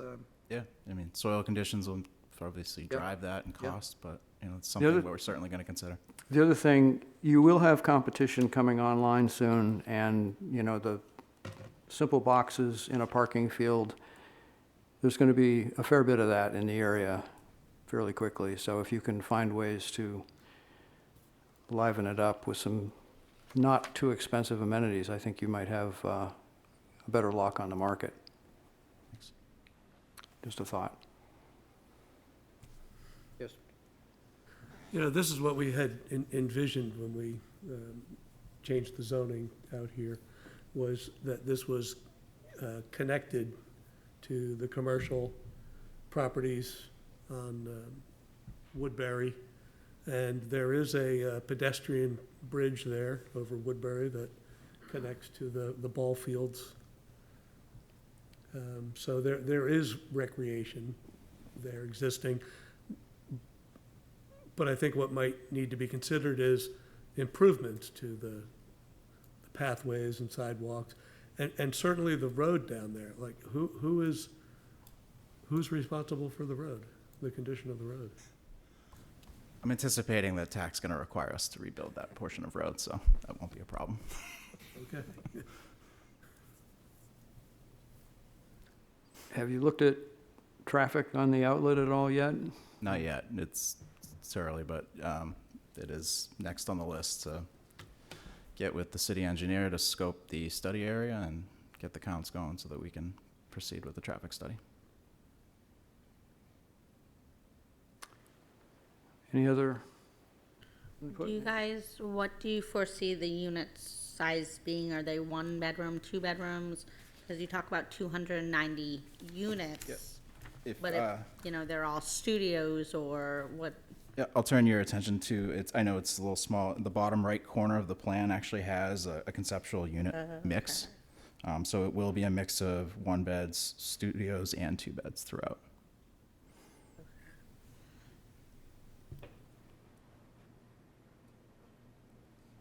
Is there any discernible difference between the units in building A and C and then building B?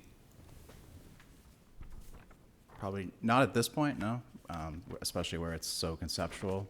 So I think that'll all be developed further as we dive into schematic design in the next phase.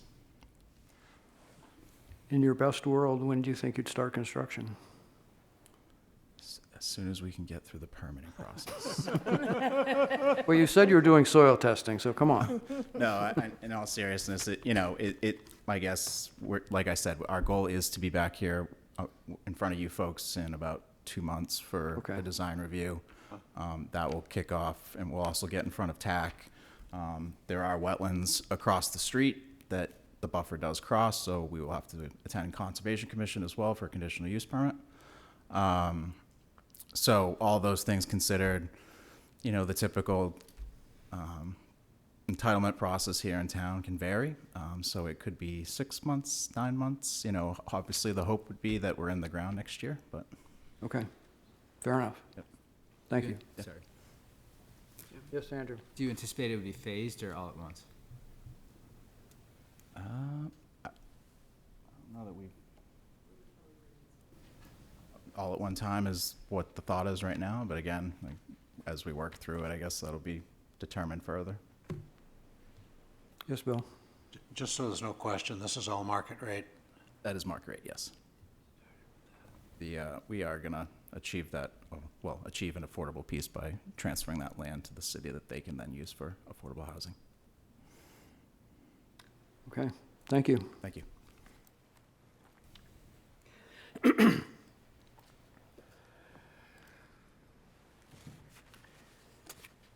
The next item on the agenda is design review acceptance, application acceptance for 361 Hanover Steam Factory LLC as owner. Property located at 361 Hanover Street, requesting the design review application acceptance for construction of a new residential buildings along Hanover Street and renovation of the existing building and associated site improvements. This property is on Assessor's Map 138, Lot 63. Lies within Character Districts 5 or CD5 in Downtown Overlay District and the North End Incentive Overlay District. Who is here to present this application? I'm going to Scheduling it. going to recuse myself for this conversation. Okay. I'm recusing as well, but you're only scheduling it, right?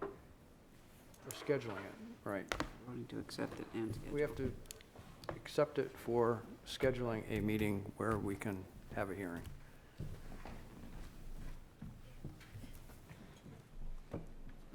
Good evening.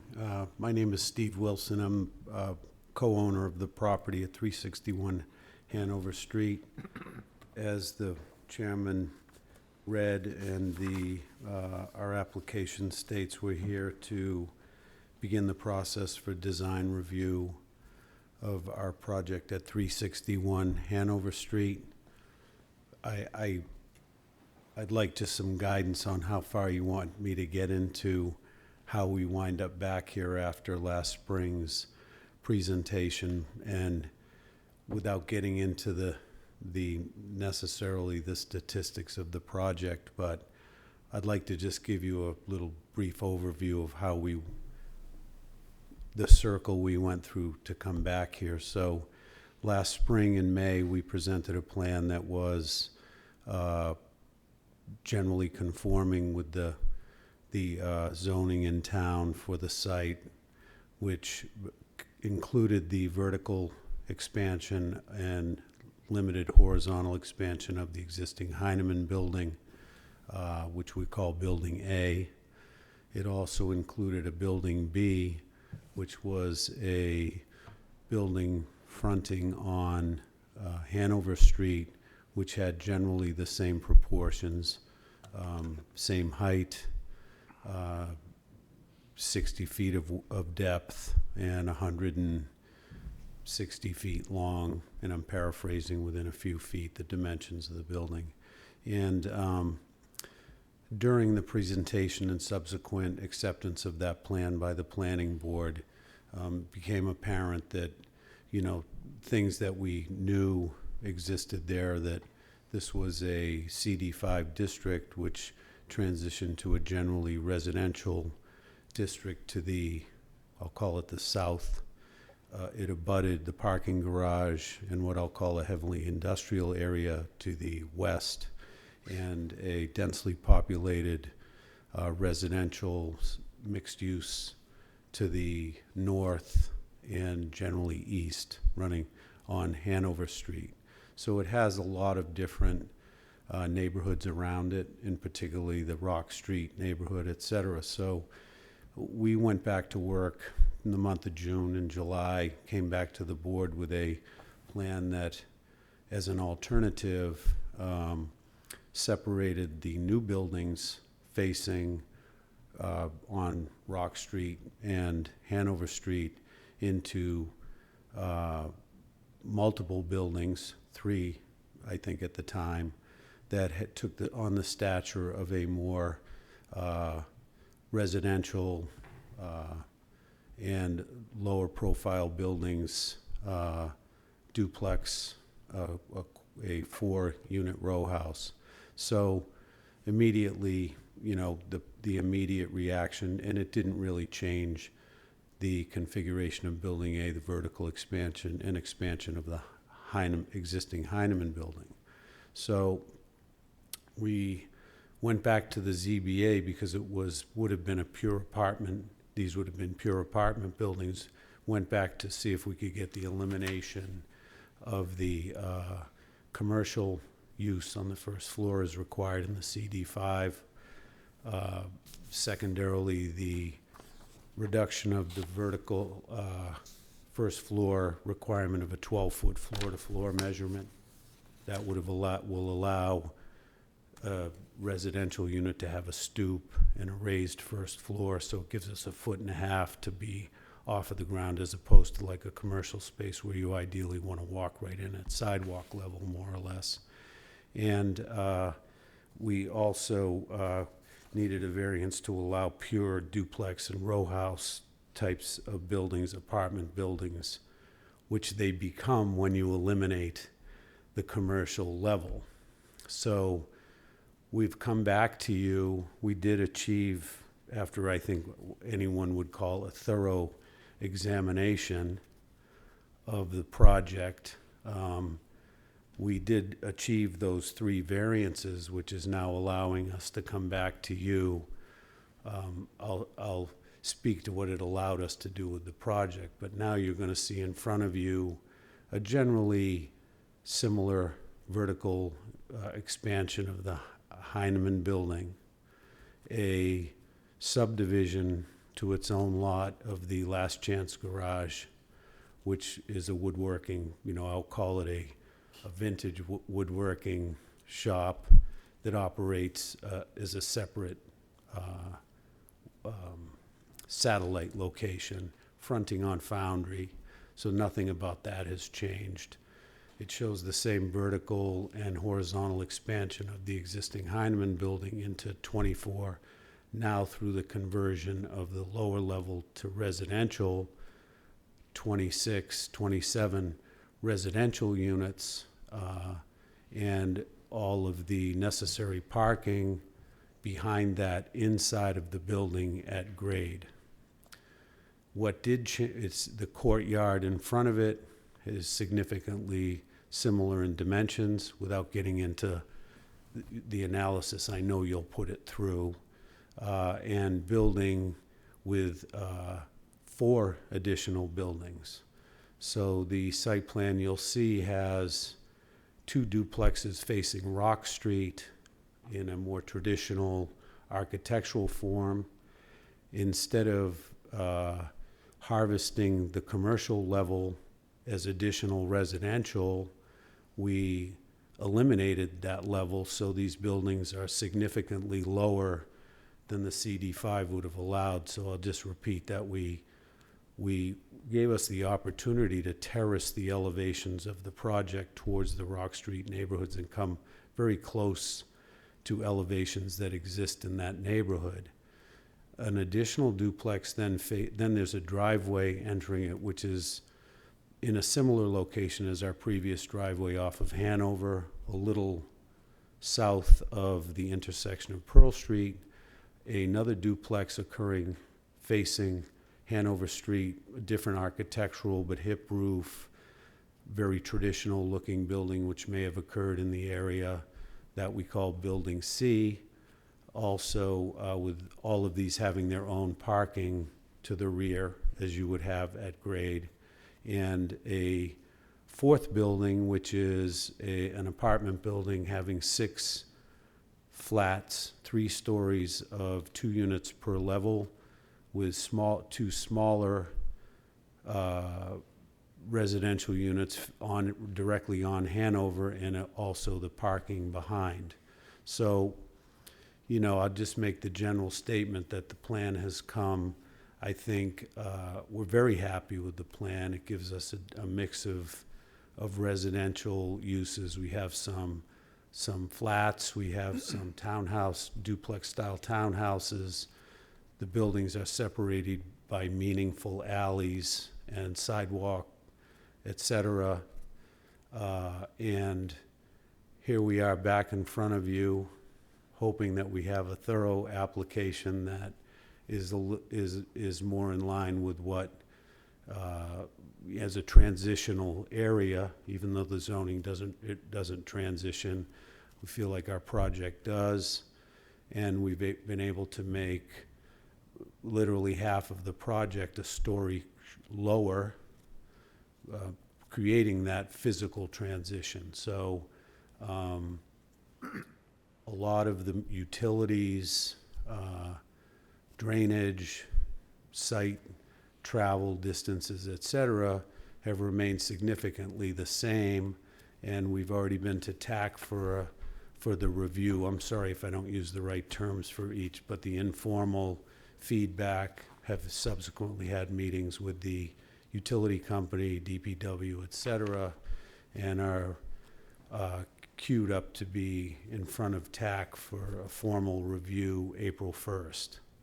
So we're respectfully requesting tonight that we be allowed to move forward to a design review and subsequently move forward with the project permitting in general.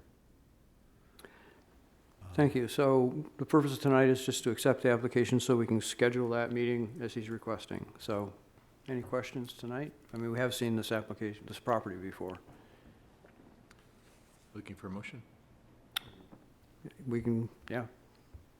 Vote to accept the application for design review and schedule a public hearing at the April 17th, 2025 planning board meeting. Second.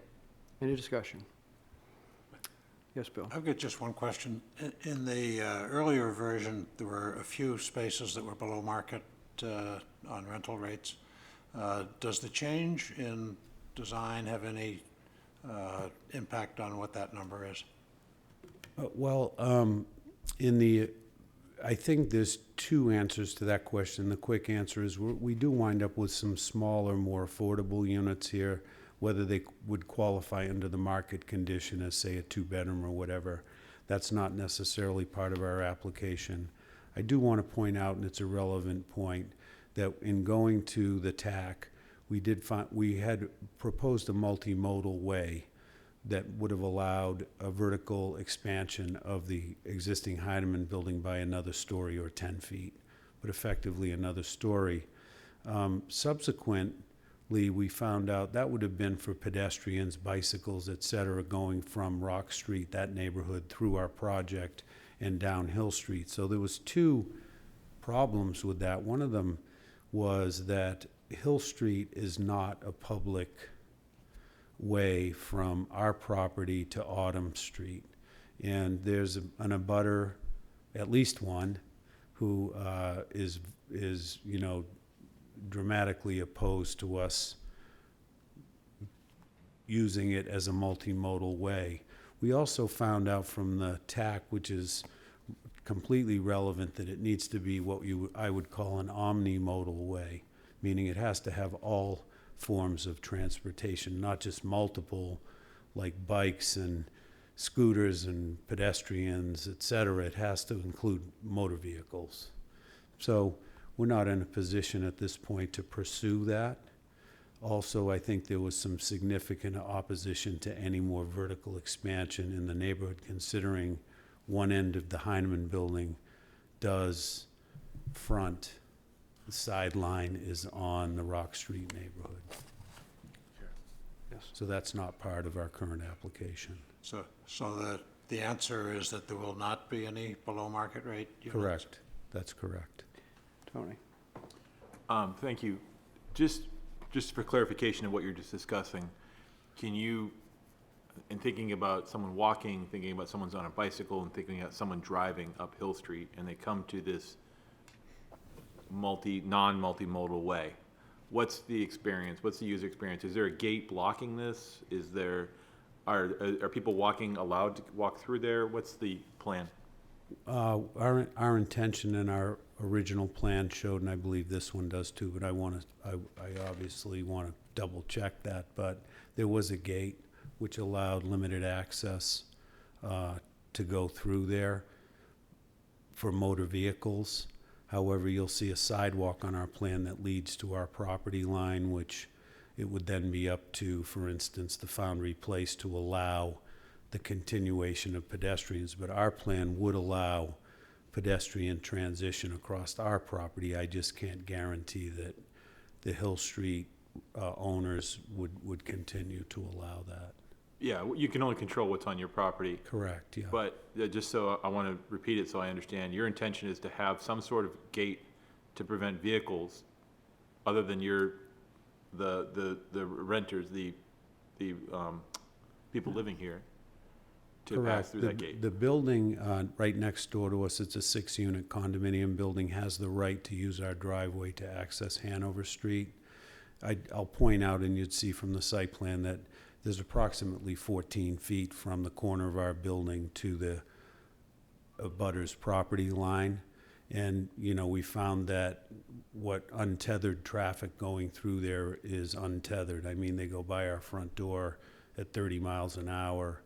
And so we don't feel as though that's good for our neighborhood, for the residences. And the traffic study we've prepared, which has been submitted to the TAC, would preclude us from having traffic cut through from, it's a great cut through, I'm just saying that, from Bridge Street to get to Islington Street, you can skip 2 or 3 stop signs or stoplights cutting through there, and people do, or have. I'm not being critical of these decisions. No, that's okay. I'm just trying to give you a thorough answer to your question. So I understand the vehicle side of things. That's clear. The pedestrian is what I'm understanding from your answer. They're being directed to walk around adjacent to your property, on your property, the sidewalk that you've put in place.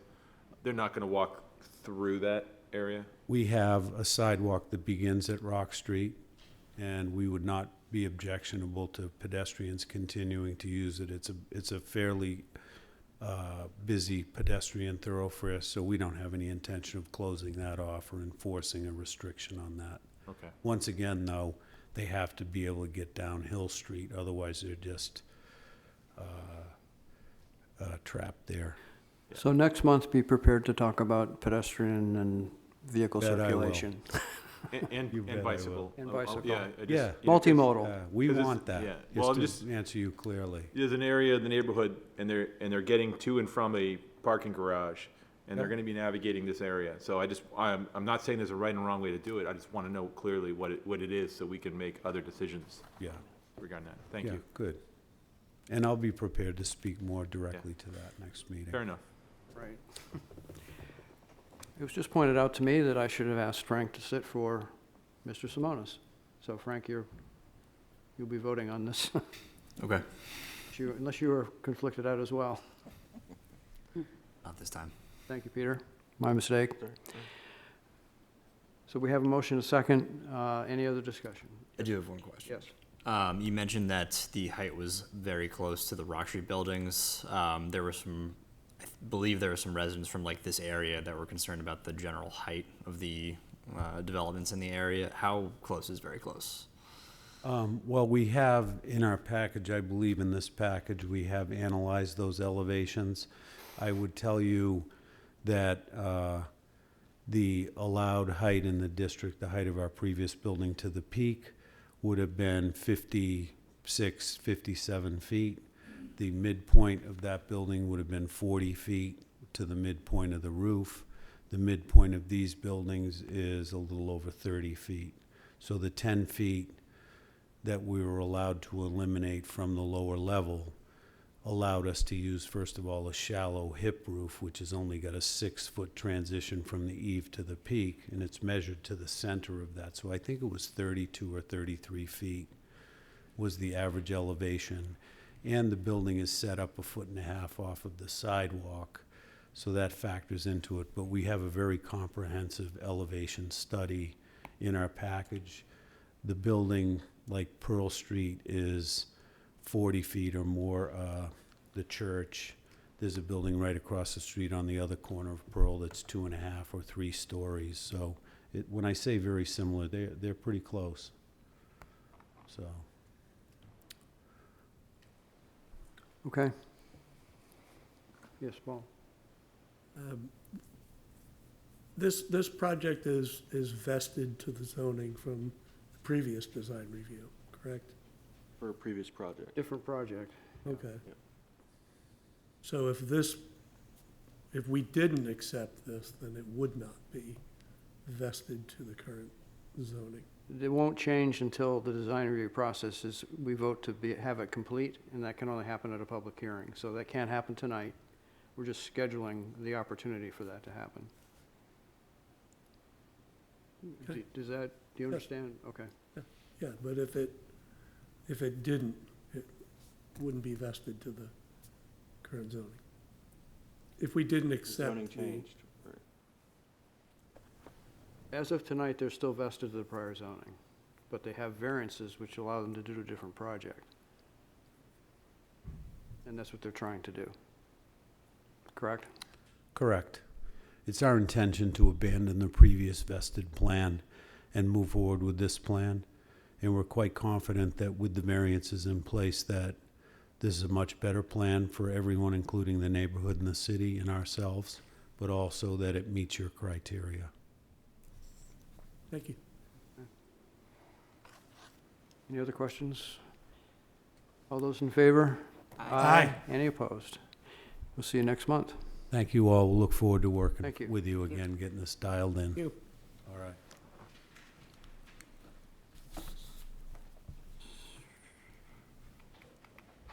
We have a city council referral on 25 Sims Avenue, the reversal of an involuntary lot merger. Is this, anybody here to present? Yeah, it's Just city council report referral? back. Okay.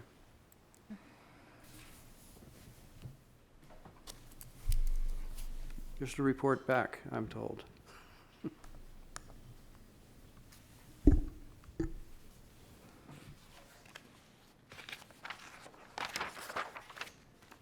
Folks understand it? Do we need Peter to explain it?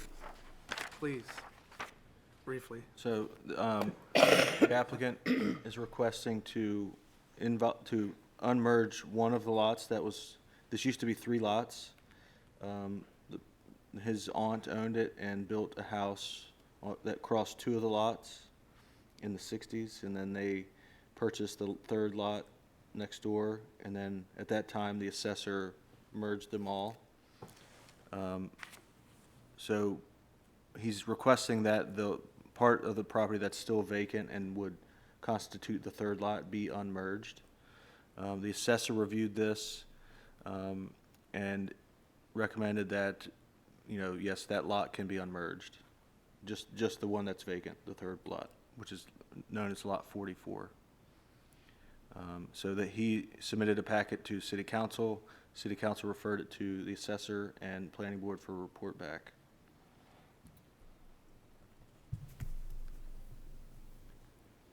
Chair. Yes. may I be a little arrogant and try to further that explanation of the historical stuff there, that especially for some of the newer members, it used to be, if I understand the things correctly, if you had the same owner of two abutting lots, the city would, all cities in the state pretty much would merge the lot, and that was an involuntary merger. And then a few years ago, I can't remember the time, the state passed a law saying, no more, that doesn't happen. And so it gave the homeowners, the property owners, rights to have them unmerged. So, is that correct? That's correct. That's correct. But if they'd been improved, or something, then they probably don't qualify. Like in this case, the Right. house was built across two lots. And it doesn't preclude him from having to come and get variances, because the lot is probably gonna be non-conforming for lot area, and so he'll likely have, if he wants to develop it, he'll have to get variances. But he could move forward with doing so. It returns to becoming a lot of record is what it's called. Right. So he can propose to develop it. But yeah, thank you, Tony, that was helpful. Mr. Chair, I'll make a motion, if you'd like one. Yes, please. I'd make a motion to vote to recommend to the city council that lot 44 only be restored. Second. Any discussion? All those in favor? Aye. Any opposed? We have 60 Pleasant Point Drive.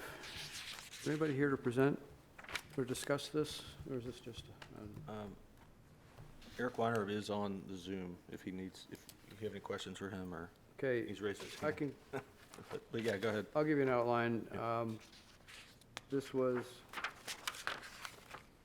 a wetland conditional use permit that expired in December, correct? Correct. And in November, an electronic request for extension was submitted, but there's a requirement that you also follow up with a paper or physical plan submission that didn't happen for whatever reason, and it fell through the cracks. Nobody noticed it until after the fact. So it's a first request for extension? Yes.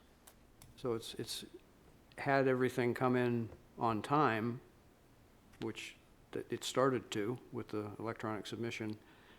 It would have been pretty pro forma, but as we sit here tonight, it technically expired, but the intent was there. They tried to do it. So if the board is inclined to grant an extension from December, not from March, we'd have to make a finding that the intent was to ask for the extension last year, as they started to do.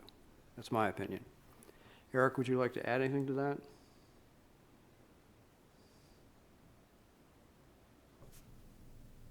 I think that sums it up, Mr. Chairman. I apologize. It was clearly an error on my end that I had forgot to add the paper copy. Okay. And we're getting ready to start construction shortly on it. And it was when we started going through the paperwork, realized that the viewpoint didn't show that the permit had been granted. So it wasn't until earlier this month when I realized that that was the issue. Viewpoint is the city's software, for those of you who may not have used it. You looking for a motion? I think Beth had a, I would make a motion we vote to grant a one-year extension to the wetland conditional use permit from December 21st, 2024 to December 21st, 2025, based on the intent letter dated November 18th, 2024. Second. I mean, new civil engineer to the, to the city, sure. yeah, newbie. Yeah. Okay. Any discussion? All those in favor? Aye. Aye. Any opposed? Good to go. The only thing I had, other than the fact that the master plan is about, the contract for the master plan is about ready to be signed with paperwork being finalized, Paul mentioned that something we should probably think about at one of our workshops is gaming. Did you want to? What? Gaming. Gaming. Yeah. Nonprofit gaming, which isn't really talked about in our ordinance. Well, we don't have it listed in our ordinance as a use. And we do have some uses like amusement park listed, and it's not permitted in any of our zones. You know, so this, I'm not saying it shouldn't be permitted, I'm just saying that it's becoming a use in our neighbor communities, and something that we should consider talking about and getting ahead of, and planning for, and not being reactive to. That's interesting. So, I mean, I think we've all seen footage of some of these, even stadiums that are full of thousands and thousands of people gaming. You talking about the same Well, we're thing? talking about charitable, Oh, I thought you were talking Poker about rooms and gaming, like things. facilities for gaming. charitable gaming. I couldn't hear you. Money. Gambling. Think of Got a it, brook. got it. That too. Rochester just That did a yours project. too. That too. And also, sports betting facility. You're seeing this in zoning, in the ordinance, in our neighbor communities. It's not in ours.